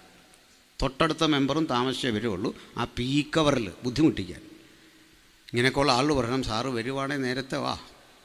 നമ്മുടെ ആ ശുശ്രൂഷയുടെ ക്ലൈമാക്സിൽ ഇങ്ങോട്ട് വന്നിട്ട് അവർ 10 ബൈബിൾ വാക്യം പഠിച്ചിട്ടുണ്ട്, അതങ്ങ് തട്ടും. കേൾക്കുന്നത് നിങ്ങൾ പറയും, കണ്ടോ സെൻട്രൽ പാസ്റ്റേക്കാൾ കാര്യമായിട്ട് ഇന്ന ആൾ വന്ന് സംസാരിച്ചു. അവർക്ക് ആ സൈക്കോളജിയൊക്കെ അറിയാം, എവിടെ വന്ന് എന്ത് പറയണമെന്ന്. പോട്ടെ, ഇതുപോലെ മരിച്ചു കഴിഞ്ഞാൽ ഉടൻ അടക്കണം. ആരും വരാൻ നിൽക്കില്ല. പക്ഷെ അവിടെ ചുങ്കക്കാരിയെല്ലും അടക്കാൻ തുടങ്ങുമ്പോൾ പറയാം, അവിടെ നിർത്ത്, കർമ്മമൊക്കെ ചെയ്യണ്ടേ. പപ്പ നികുതി അടയ്ക്കാനുണ്ട്, റെക്കോർഡെല്ലാം കാണിക്കും. അവർ പറയും, ഇല്ല കാശ് കുറവാണ്, ഉള്ളത് അടയ്ക്ക്. പിടിച്ചു മേടിച്ചതും ഉടനെ അടപ്പിക്കും. അവശേഷിച്ചത് ഉത്തരവാദിത്തപ്പെട്ടൊരു മോൻ്റെ പേരിൽ എഴുതും, മിക്കവാറും മൂത്ത ആളിൻ്റെ പേര്. അത് കഴിഞ്ഞു. തൊട്ടടുത്ത ദിവസം ഇദ്ദേഹം തെരുവിൽ ചെല്ലുമ്പോൾ അവിടെ കാണും ഈ മത്തായിയുടെ കണ്ണ് വെട്ടിച്ചങ്ങോട്ട് മാറുമ്പോൾ അപ്പുറത്ത് നിൽക്കുന്ന സക്കായി. ഇതാ സ്ഥിതി. മനുഷ്യന് ജീവിക്കാൻ വയ്യാത്തൊരവസ്ഥയാണ്. അതുകൊണ്ട് പ്രാഗി മൊഴിഞ്ഞ് നശിപ്പിച്ചാണ് മനുഷ്യരിവരെ ഇട്ടിരിക്കുന്നത്. വീട്ടിലെ മോക്ക് കല്യാണമാലോന്ന് പറയും, മത്തായുടെ വീട്ടിലാണോ? വേണ്ട. ഈ ദല്ലാൾ വന്നിട്ട് പറയും, ബ്രോക്കർ പറയും, നല്ലതാണ്, കാറുണ്ട്, വീടുണ്ട്, സുഖസൗകര്യങ്ങളുണ്ട്, 100 ഗുണങ്ങൾ പറയുമ്പോൾ വേണ്ട. കാരണം അതൊന്നും സംതൃപ്തി തരുന്ന ഒന്നല്ല. അവിടെ നിന്നിരിക്കുന്ന എൻ്റെ പ്രിയപ്പെട്ടവരെ, സമ്പത്ത് ഐശ്വര്യമൊക്കെ നല്ലതാണ്, ആ കൂടെ സംതൃപ്തി വേണം നമുക്കല്ലേ. ആ സംതൃപ്തിയുള്ള ഒരു സമ്പത്തിനെ നമുക്ക് വിലമതിക്കാൻ പറ്റുമോ? അതൊക്കെ കാര്യം. എന്നിട്ട് എന്ത് പറ്റി? ഇങ്ങനെ ഇരിക്കുന്ന ഈ മനുഷ്യനും ഇതെവിടെങ്കിലും കൊണ്ടൊന്ന് അവസാനിപ്പിച്ചാൽ കൊള്ളാമെന്നുണ്ട്. ചിലതരം തെറ്റുകൾ അങ്ങനെയാണ്. അതെവിടെങ്കിലും ഒന്ന് ഇറക്കി വെക്കണം. ഇയാൾക്കൊന്ന് നന്നാകണം, അയാൾക്കൊന്ന് ശരിയാകണം. സമൂഹം അനുവദിക്കുന്നില്ല അവർ ശരിയാകാൻ. നേരെ ഒന്ന് കൊണ്ടുവരണം. ഞാൻ ഗുണ്ടാപ്പണി ചെയ്യുന്നൊരു മനുഷ്യനെ പരിചയപ്പെട്ടു. അയാൾ പറഞ്ഞത്, ഇതെന്താ പ്രശ്നം, ഇത് നിർത്തണമെന്ന് ആഗ്രഹിച്ച് എല്ലാം ഉപേക്ഷിക്കുമ്പോഴായിരിക്കും അടുത്ത ടീം വന്നിട്ട് പറയുന്നത്, ഇതുവരെ തരാത്ത വലിയൊരു തുകയും തന്നെച്ച് പറയും, അവൻ്റെ അടുത്ത് പോകണം. ഇതൊന്ന് ഇറക്കി വെക്കണം. മനസ്സിൽ കുറ്റബോധമാണ്, ഇതൊന്ന് മാറ്റണം.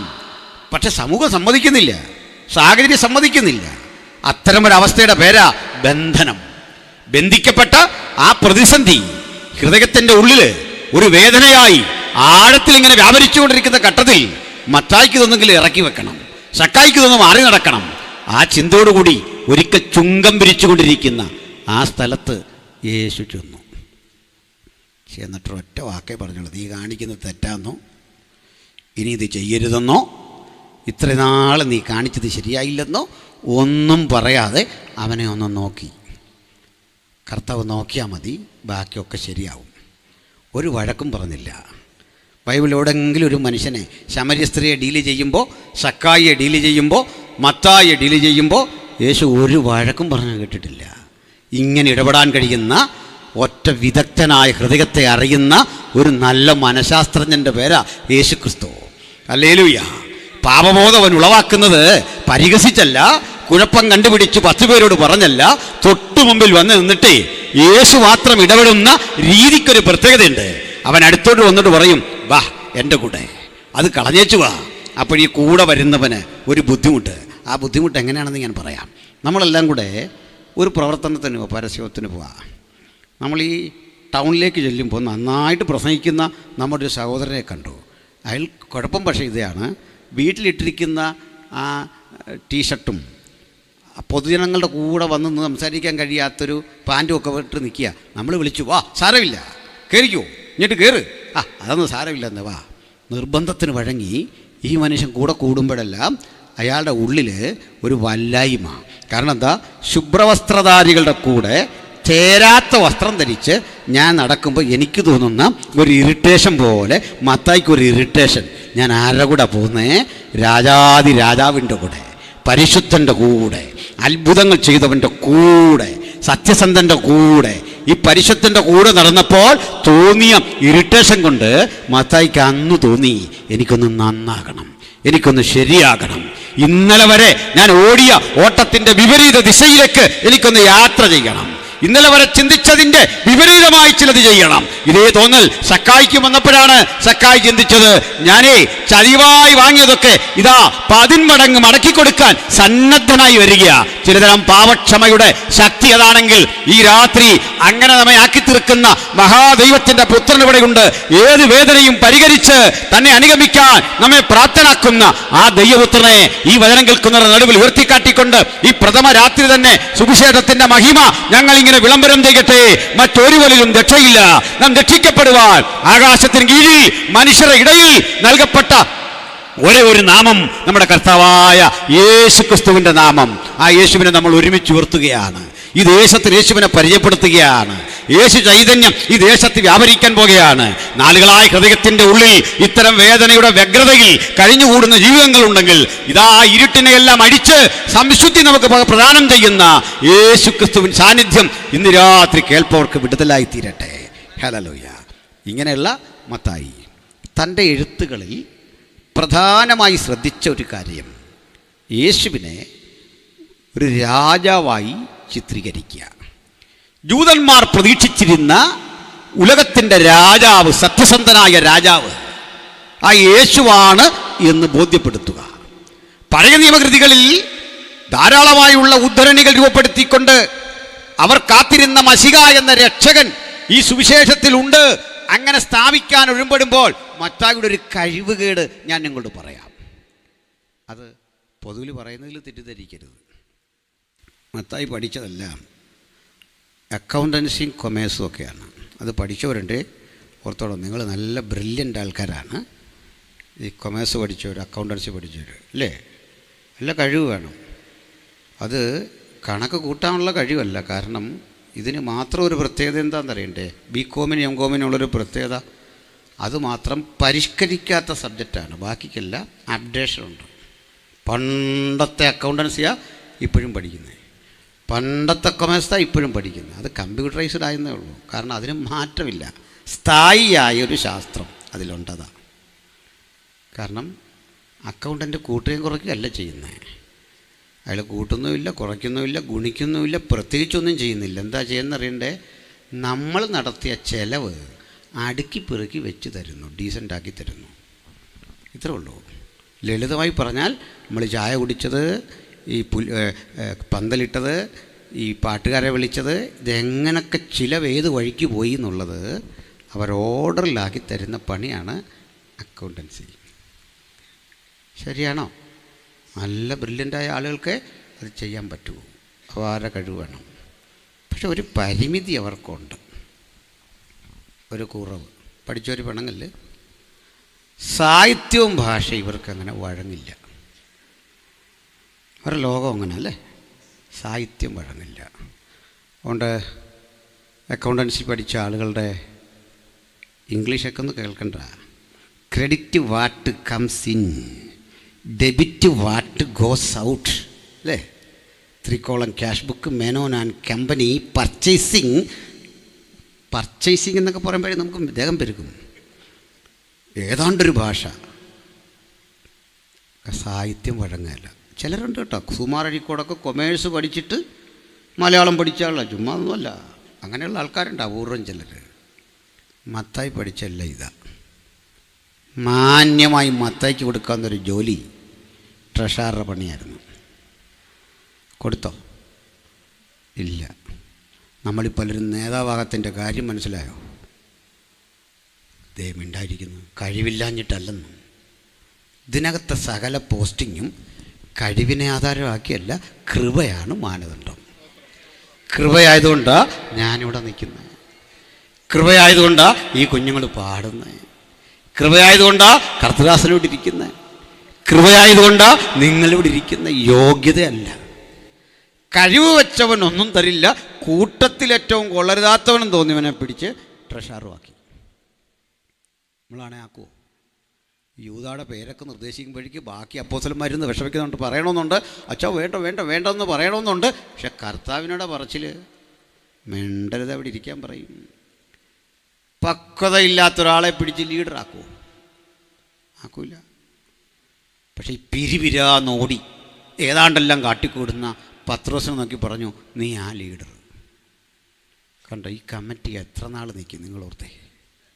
അപ്പോഴൊക്കെ മനസ്സിലാക്കിക്കോണം, ഈ പ്രസ്ഥാനം ഓടാൻ കാരണം നമ്മുടെ പ്രാപ്തിയല്ല, അവിടുത്തെ കൃപ.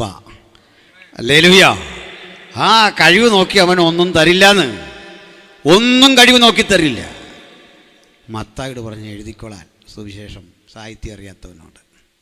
പക്ഷെ മത്തായിയുടെ എഴുത്ത് കണ്ടോ, അതിനകത്ത് പ്രയോഗിച്ചു ഒരു അക്കൗണ്ടൻസി. തുടങ്ങുന്ന അക്കൗണ്ടൻസിയിലാണ്. അത് ക്യാഷിൻ്റെ കണക്കല്ല, അബ്രഹാമിന് മക്കൾ ജനിച്ച കണക്ക്. ചിട്ടയ്ക്ക് അടുക്കി വെച്ചേക്കുന്നുണ്ടോ 1-ാം അധ്യായത്തിൽ? എന്തൊരെഴുത്ത്! അത് തന്നെ അക്കൗണ്ടൻസിയുടെ ഏറ്റവും വലിയ തെളിവ്. അബ്രഹാം ഇസ്ഹാക്കിനെ ജനിപ്പിച്ചു, ഇസ്ഹാക്ക് യാക്കോബിനെ ജനിപ്പിച്ചു, യാക്കോബ് യഹൂദയെയും അവൻ്റെ സഹോദരന്മാരെയും ജനിപ്പിച്ചു. എന്നിട്ട് 14 വീതം തലമുറകളെ വേർതിരിച്ചിട്ട് രസകരമായൊരു അടുക്കിപ്പിറുക്ക്. എന്തൊരു വൃത്തിയാണല്ലേ! തലമുറകളെ നല്ല ഓർഡറിൽ കൊണ്ടുവന്ന് അങ്ങോട്ടാക്കി. എന്നിട്ട് ആ തലമുറയിൽ നിന്ന് ക്രിസ്തു ജനിച്ചു എന്ന് സ്ഥാപിച്ചെടുത്തിട്ട് അപ്പോസ്തലൻ ഇതിൽ പറയുന്ന ഉപമകൾ പഠിക്കണം. ആ ഉപമകളിലെല്ലാം കാണുന്നത് രാജാവും പരിവാരങ്ങളും. മഹാരാജാവിൻ്റെ വിവാഹം, രാജാവ് തൻ്റെ ആ വിശിഷ്ട സേവനത്തിന് ആളുകളെ വിളിക്കുന്നത്, രാജശുശ്രൂഷകന്മാരുടെ കാര്യം. ഇനി മാർക്കോസിലേക്ക് എന്നാൽ വേല ചെയ്യുന്നവനും വേലയ്ക്ക് വേണ്ടി വിളിക്കുന്ന യജമാനനും ഉപമയല്ല അതാ. ലൂക്കോസിലേക്ക് എന്നാൽ മനുഷ്യരെക്കുറിച്ചുള്ള ഉപമ. 1-ാം സുവിശേഷത്തിൽ യേശു രാജാതി രാജാവെങ്കിൽ മാർക്കോസിൻ്റെ സുവിശേഷത്തിൽ യേശു വിശ്വസ്തനായ ഒരു സേവകൻ, നമുക്ക് വേണ്ടി സേവനമനുഷ്ഠിക്കാൻ വന്ന, ദാസ്യവൃത്തി ചെയ്യാൻ വന്ന ആ വലിയ വ്യക്തിത്വമായി മാർക്കോസ് യേശുവിനെ കാണുമ്പോൾ, ലൂക്കോസിൻ്റെ സുവിശേഷത്തിൽ യേശു സർവ്വതും തികഞ്ഞ ദൈവഭാവമുള്ള ആ മനുഷ്യനായി വ്യാപരിപ്പിച്ച് ബോധ്യപ്പെടുത്തുമ്പോൾ, യോഹന്നാൻ്റെ സുവിശേഷത്തിൽ അവൻ സാക്ഷാൽ ദൈവമാണ്. ഇതിനാണ് 4 സുവിശേഷങ്ങൾ. 1-ാം സുവിശേഷത്തിൽ രാജാതി രാജാവ്, 2-ാം സുവിശേഷത്തിൽ നമ്മുടെ പാദം കൂടി കഴുകാൻ സന്മനസ്സോടെ വന്ന് നമുക്ക് വേണ്ടി സേവനം ചെയ്യാൻ, സ്വർഗീയ മഹിമകളെ വിട്ട് താണലോകത്തിലേക്ക് ഇറങ്ങി വന്ന സേവനം ചെയ്യുന്ന നമ്മുടെ കർത്താവ്. 3-ാം സുവിശേഷത്തിൽ ഉത്തമനായൊരു മനുഷ്യൻ, സകലത്തിൻ്റെയും തികവാർന്നൊരു മനുഷ്യൻ, ഇന്ന് വരെ ലോകം കണ്ടതിലെ അത്യുത്തമനായൊരു മനുഷ്യൻ. കർത്തൃദാസൻ ഞാൻ വരുമ്പോൾ മഹായോഗം എന്ന് വിശേഷിപ്പിച്ച് അനന്തരം പറഞ്ഞ ആ വാക്കുകൾ ഇവിടെ ചേർക്കാം. രാജാതി രാജാവ് മാത്രമല്ല, സർവവും തികഞ്ഞ തികവായ നമ്മുടെ കർത്താവ് 3-ാം സുവിശേഷത്തിൽ 4-ാം സുവിശേഷത്തിൽ പണ്ടേയുള്ളവൻ, ഉൽപ്പത്തിക്ക് മുൻപേയുള്ളവൻ, ആദിയിൽ വചനമുണ്ടായിരുന്നു, വചനം ദൈവമായിരുന്നു, വചനം ദൈവത്തോട് കൂടെയായിരുന്നു, വചനം ജഡമായി തീർന്നു. ചുരുക്കി പറഞ്ഞാൽ ഈ 4 സുവിശേഷങ്ങളിൽ പ്രഥമ സുവിശേഷത്തിലേക്ക് വരുമ്പോൾ യേശുവും അപ്പോസ്തലന്മാരും തമ്മിലുള്ള വളരെ ചിന്തനീയമായ ഒരു സംഭാഷണത്തിലേക്കാണ് നമ്മുടെ വായന വന്നത്. അത് വളരെ ലളിതമായ ചോദ്യം. ആ ചോദ്യം എന്താ?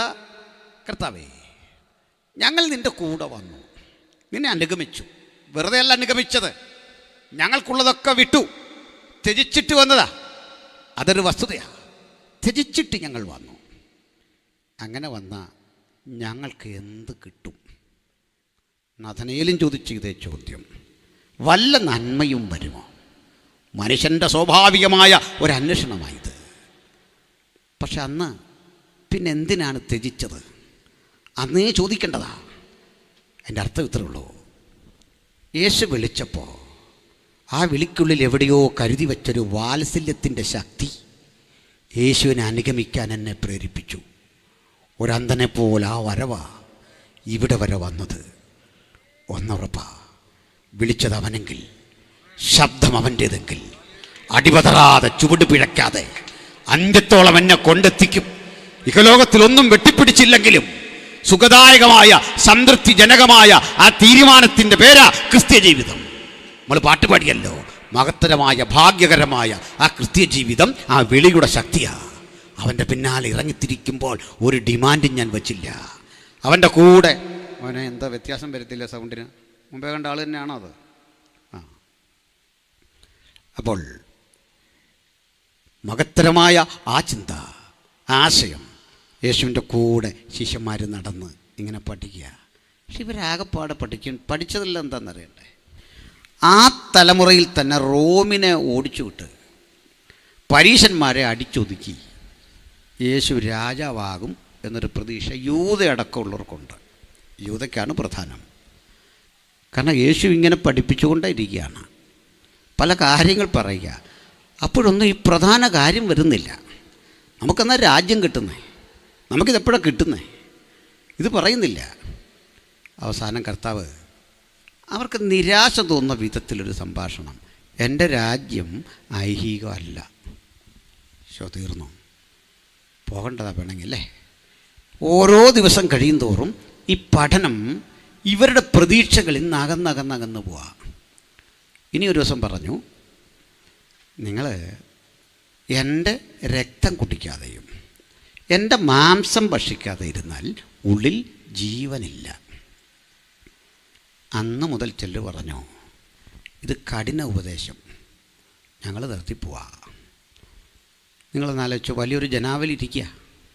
ആ ജനാവലിയുടെ സൈക്കോളജി അറിഞ്ഞ് പ്രസംഗിക്കാതെ അവർ പോകുമെന്ന് ഉറപ്പായിട്ട് യേശു ഉപദേശം കട്ടികൂട്ടിയപ്പോൾ വൻ ജനാവലി പിരിഞ്ഞു. പത്രോസിനൊക്കെ പറയണമെന്നുണ്ടോ, നമ്മളൊരു വിധത്തിൽ സംഭരിച്ചു കൊണ്ടുവന്ന മനുഷ്യരാ, ഒരല്പം വിട്ടുവീഴ്ച ആകാരുന്നു ഗുരു. ഇത് പറയാൻ പലതവണ പത്രോസ് ആഗ്രഹിച്ചതാണ്. നമ്മളൊക്കെ പലപ്പോഴും ഈ മെഗാ ചർച്ചിൻ്റെ ഒരു കൺസെപ്റ്റ് തന്നെ അങ്ങനെ. എന്താ ചെയ്യുന്നത്?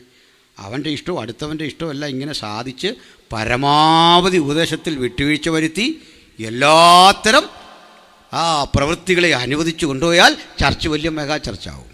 ഉപദേശത്തിൽ കൃത്യത പുലർത്തി പോയി കഴിഞ്ഞാൽ ചർച്ചിൽ പെട്ടെന്ന് മെഗാ ചർച്ചാകാനൊന്നും പറ്റില്ല. എല്ലാത്തരം ലോകമയത്വത്തെയും അനുവദിച്ചു കൊടുത്ത് ഇതിനെ നമുക്കെങ്ങനെ പർവ്വതീകരിച്ച് അതിനെ നിലനിർത്താമെന്നുള്ള ഒരു ചിന്ത ആധുനികമായൊരു കാഴ്ചപ്പാടിൽ വന്നു. പക്ഷെ കർത്താവ് ഇംഗിതം അറിഞ്ഞിട്ടൊരു ചോദ്യമാണ്, നിങ്ങൾക്കും പോകാൻ മനസ്സില്ലായിരുന്നോ? അതാകപ്പാടെ പൊക്കോ എന്ന് പറഞ്ഞതിൻ്റെ തുല്യം അല്ലേ? നിങ്ങൾക്കും പോകാൻ മനസ്സില്ലായിരുന്നോ? ചിലരോടൊക്കെ യേശു പെരുമാറിയ ഗൗരവം കണ്ടാൽ നമ്മൾ അമ്പരന്ന് പോകും. നമ്മളാണെങ്കിൽ അവിടെ പിന്നെ നിൽക്കുകയില്ല. ഉദാഹരണം പറയാം, കുറേ മനുഷ്യരൊപ്പം നിൽക്കുക. കർത്താവ് അവരെ ആക്ഷേപിക്കുന്ന പോലെ പറയുകയാണേ, നിങ്ങളേ വചനം കേൾക്കാനൊന്നും വന്നല്ല, അപ്പം കഴിച്ചുകൊണ്ടായി വന്നേന്ന്.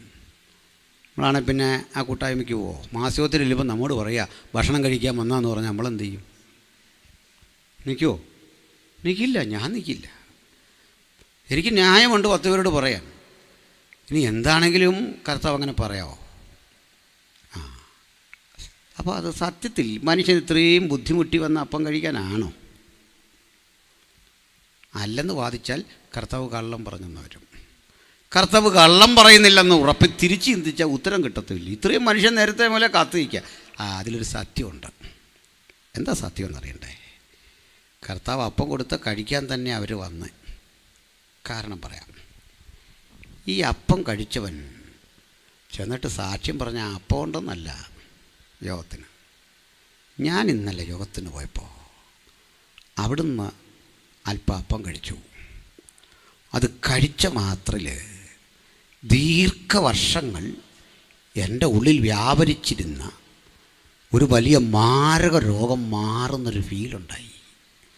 എൻ്റെ കണ്ണിൻ്റെ കാഴ്ച വർദ്ധിച്ചു, എൻ്റെ ഷുഗർ കുറഞ്ഞു, എൻ്റെ കാലിൻ്റെ ആ പ്രതിസന്ധി മാറി, എൻ്റെ ബുദ്ധി പ്രശോഭിച്ചു, എൻ്റെ മക്കൾ ഇങ്ങനെ അനുഗ്രഹിക്കപ്പെട്ടു. ഇത് കേട്ടവർക്ക് യേശു വാഴ്ത്തിയ അപ്പമൊന്ന് കഴിക്കണമെന്ന് തോന്നി. അതാ കാര്യം. ഈ ഇംഗിത പറഞ്ഞപ്പോഴേ കർത്താവ് ആ പ്രോഗ്രാം നിർത്തിക്കളഞ്ഞു. ഈ അപ്പം വിതരണം ചെയ്യുന്ന പണി നിർത്തി. പലയിടത്തും അത്ഭുതം നടക്കാത്തതിൻ്റെ കാര്യം മനസ്സിലായോ? അതിൻ്റെ കാരണം ഇത് തേടി വന്നാൽ കർത്താവ് ഇതിനങ്ങ് തിരശ്ശീലയിടും. ഭൗതികം മാത്രം ആഗ്രഹിച്ച് യേശുവിനെ അനുഗമിക്കാൻ വന്നാൽ ആ വഴി കർത്താവ് അങ്ങ് അടയ്ക്കും. കാരണം എന്താ? അല്പം കഴിഞ്ഞ് ജീവൻ്റെ അപ്പമായവൻ നുറുക്കപ്പെടും. ആ ജീവൻ്റെ അപ്പത്തിൻ്റെ ഒപ്പം നിൽക്കാൻ കഴിയാത്തവൻ്റെ അല്ല ക്രിസ്തീയ ജീവിതം. ഭൗതികപ്പം ഭക്ഷിച്ചവൻ്റെതാക്കി ക്രിസ്തീയ ജീവിതത്തെ മാറ്റുന്ന ആ പ്രവണത മാറ്റണം. മറിച്ച് ജീവൻ്റെ അപ്പം അറുക്കപ്പെടാൻ പോകുകയാണ്. അവനൊപ്പം നിൽക്കുന്ന അനുഭവമാണ് ആ ക്രിസ്തീയ ജീവിതത്തിൻ്റെ സാക്ഷ്യപത്രം. ഹല്ലേലൂയ. എന്താ ഇവിടെ സംഭവിക്കുന്നത്? ആ വേദനാജനകമായ അവസ്ഥയിൽ ഒരുത്തൻ വന്നിട്ട് പറയുകയാണ്, അങ്ങനെ ഞങ്ങൾ പോകാൻ തീരുമാനിച്ചിട്ടില്ല. കാരണം പറഞ്ഞു, നിത്യജീവൻ്റെ മൊഴികൾ നിൻ്റെ പക്കലുണ്ട്. ഇനി പത്രോസ് ആരുമാകട്ടെ, പലരും പോയിട്ടും ഒപ്പം നിൽക്കാൻ അവൻ കാട്ടിയിട്ട് പറയുന്ന ആ മധുര മൊഴികൾ കേട്ടില്ലേ?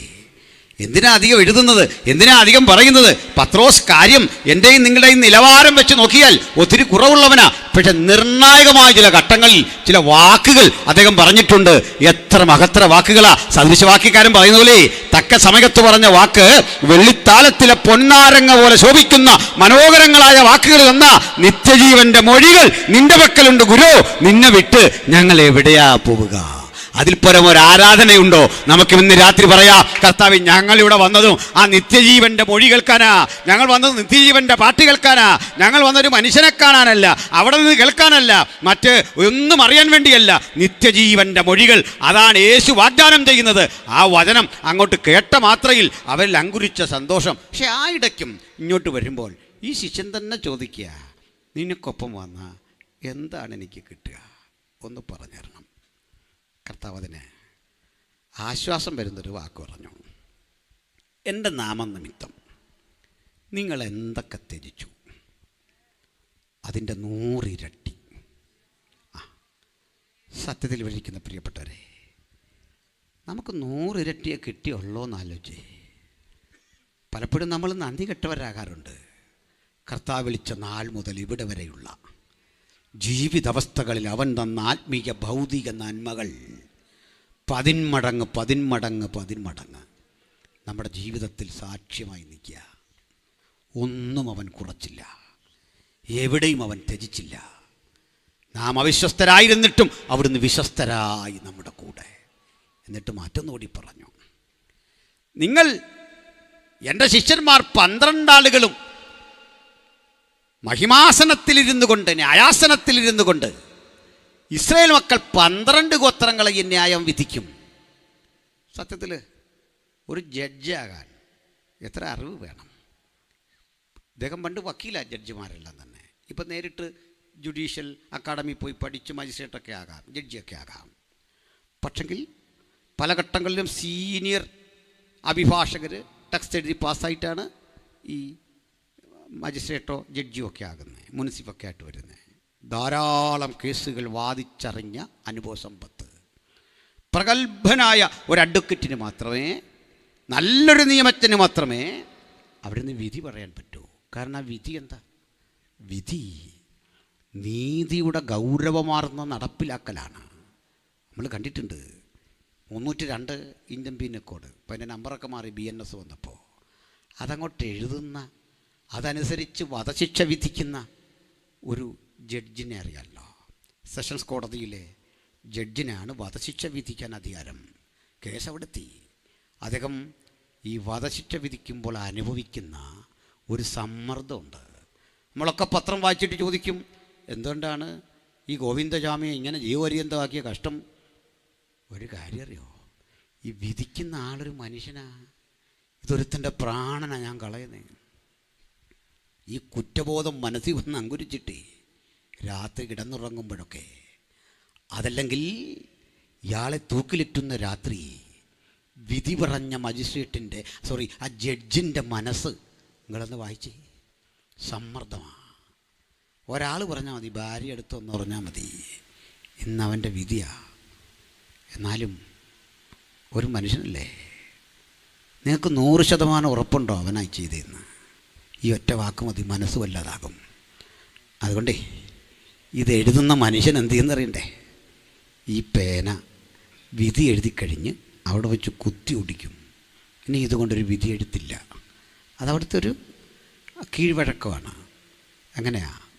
ഹൈക്കോടതി, സെഷൻസിന് മീതെ ഹൈക്കോടതിയുണ്ട്, അതിൻ്റെ മീതെ സുപ്രീം കോർട്ടുണ്ട്. ഇവിടെ വരെ വധശിക്ഷ വിധിക്കുന്നവൻ്റെ ആ മാനസികാവസ്ഥ പറഞ്ഞ് ചുരുക്കി പറഞ്ഞാൽ, ചിലർ വധശിക്ഷ അർഹിക്കുന്നു, അതൊരു സത്യമാണ്. ഹിറ്റ്ലറെ പോലൊരാളെ പിടിച്ചാൽ, അത്രയും ക്രൂരത കാട്ടിയ മനുഷ്യനെ പിടിച്ചാൽ വധശിക്ഷ കൊടുത്തേ പറ്റൂ, അത് മറ്റൊരു സത്യമാണ്. അപ്പോൾ ഇതിന് വേണ്ടതെന്താ? നിയമത്തെക്കുറിച്ചുള്ള അറിവ്, 2 അനുഭവ സമ്പത്ത്, സത്യസന്ധത, നീതിബോധം. ഇതൊക്കെ ഉള്ള ഉന്നത ബിരുദധാരിക്ക്, കഴിവുറ്റവന്, സമർത്ഥന് കിട്ടുന്ന പണിയാ ഈ ജഡ്ജാകുന്നതെങ്കിൽ 12 ഗോത്രങ്ങൾക്കുള്ളിൽ നിന്ന് ബേസൈദ കടൽക്കരയിൽ മത്സ്യം പെറുക്കിയും മത്സ്യബന്ധന തൊഴിലേർപ്പെട്ടും ആട്ടിടയന്മാരായും ചുങ്കം പിരിച്ചു നടന്ന ഒരുവറ്റ സാധുക്കളെ കണ്ടിട്ട് പറയുക, അവരുടെ മീതെ കൂടി നീ എന്ന് എൻ്റെ നാമത്തിൽ ചിലത് ത്യജിച്ചോ, നിനക്ക് ഞാൻ കരുതി വെച്ച പദവി, ഇങ്ങനെ പണ്ട് വിധി പറഞ്ഞ ഈ 12 ഗോത്രങ്ങളെയും ന്യായം വിധിക്കുന്ന മഹത്തരമായ ഒരു സിംഹാസനം നിനക്ക് വേണ്ടി ഒരുക്കി, സിംഹാസനസ്ഥനായി ഞാനിരിക്കുമ്പോൾ എൻ്റെ ഒപ്പം ഇരുന്നു കൊണ്ട് വിധി പറയുന്ന വലിയ ദൗത്യത്തിലേക്ക് ഞാൻ നിന്നെ വിളിച്ചത്.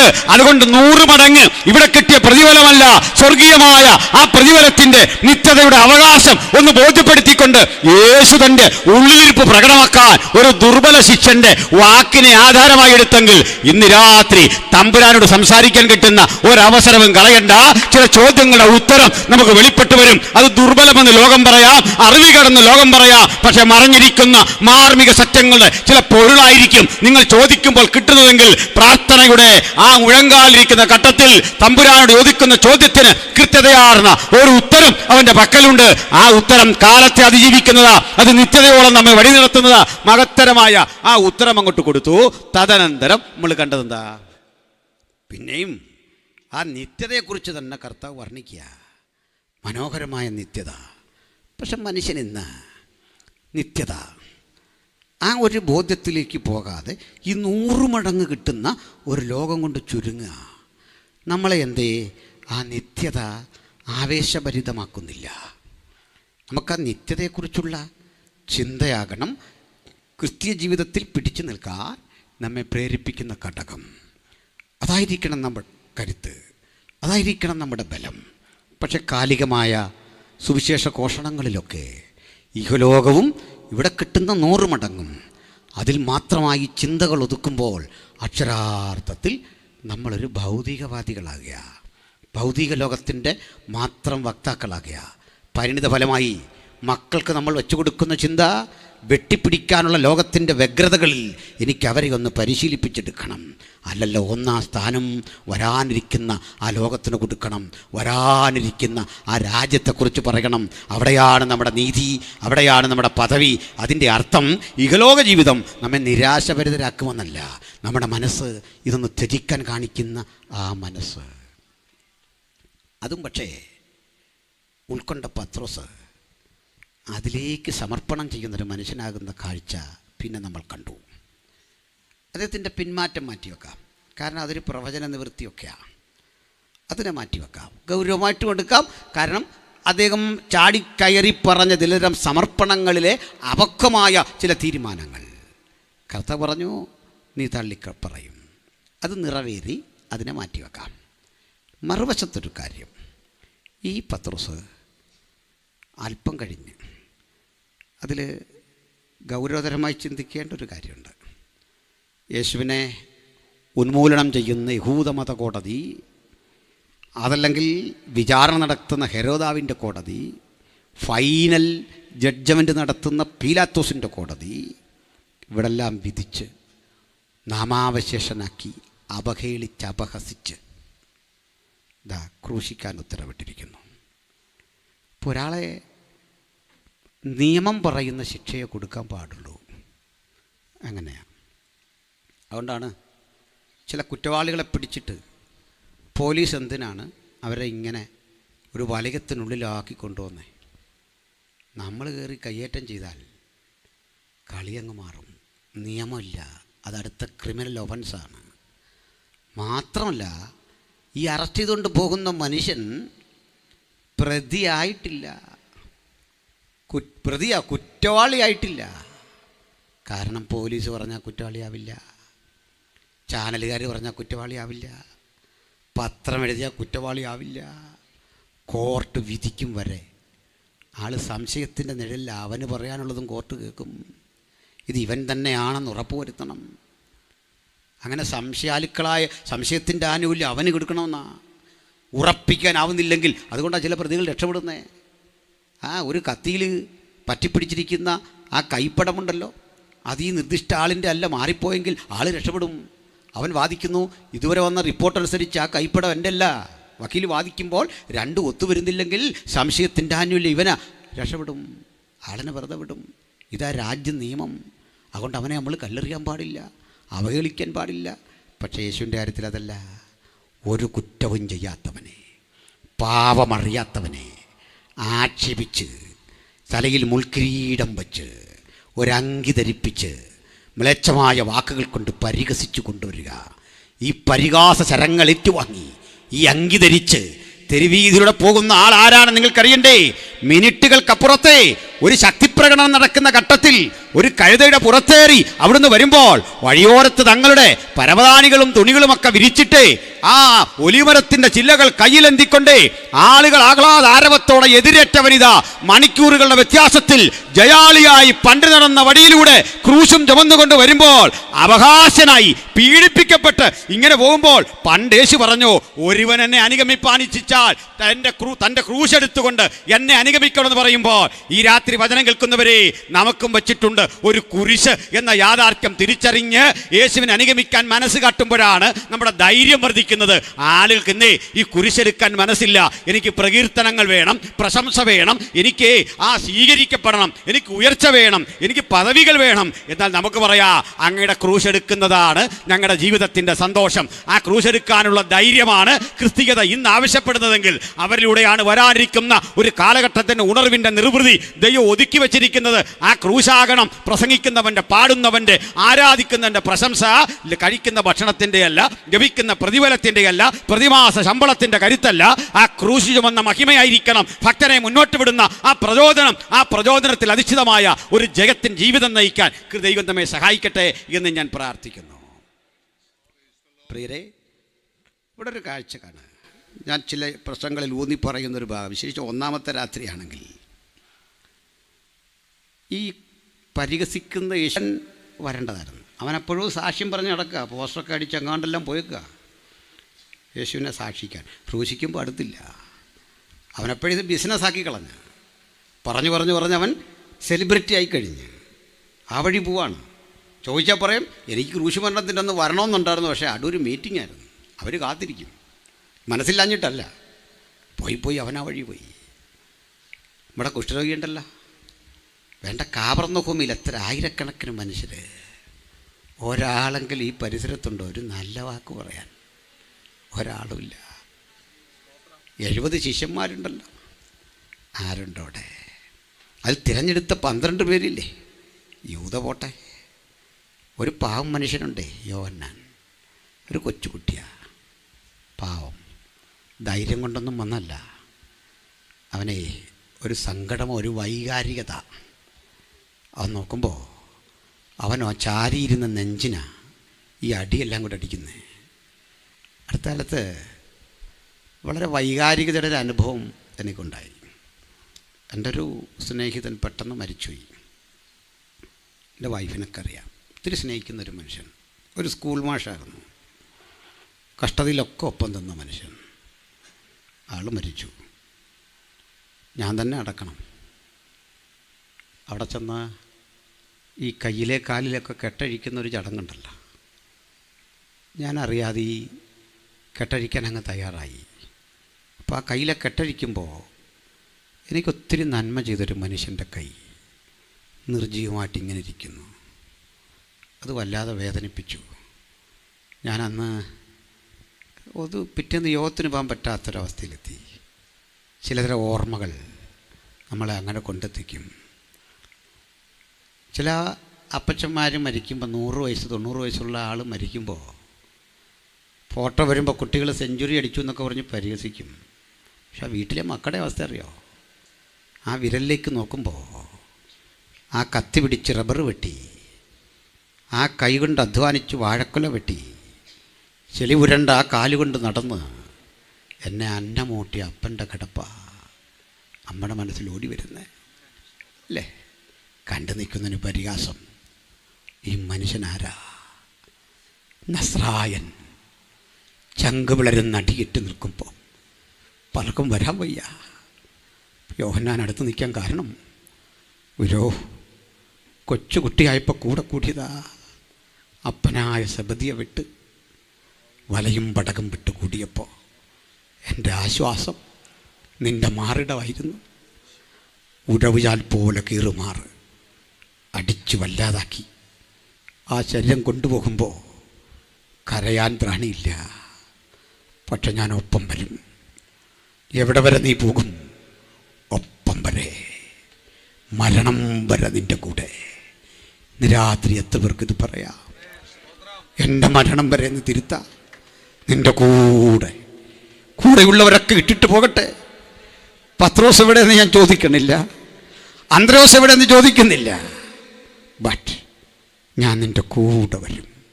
നിൻ്റെ കൂടെ. ആ കൂടെ വരുമ്പോഴാണ് മറ്റൊരു കാഴ്ച. ദുർബലരായ കുറേ സ്ത്രീകളൊപ്പമുണ്ട്. അവർ ശിഷ്യഗണങ്ങളിൽപ്പെട്ടവരല്ല. നമ്മൾ പലപ്പോഴും ഈ പ്രസംഗത്തിലെല്ലാം ശവ പൊളിക്കുന്നതൊക്കെ സ്ത്രീകളാണെന്നാണ് പറയുന്നത്. ഇന്നുവരെ ഒരു സ്ത്രീ കൗൺസിലംഗമാകാൻ വേണ്ടി പ്രശ്നം ഉണ്ടാക്കിയിട്ടുണ്ടോ? സെക്രട്ടറി ആകാൻ പ്രശ്നം ഉണ്ടാക്കിയിട്ടുണ്ടോ? നിങ്ങളെ ചുമ്മാ പറയുന്ന സ്ത്രീകളാണോ സഭയെല്ലാം പൊളിച്ചത്? നമ്മളൊക്കെ കൂടി ചെയ്ത പണിയാണ്. എന്നിട്ട് പറഞ്ഞു തരാം അമ്മാമ്മ പൊളിച്ചാന്ന്. സ്ത്രീകളാണെന്ന് പറഞ്ഞാൽ അങ്ങ് ഉപദ്രവിക്കല്ല.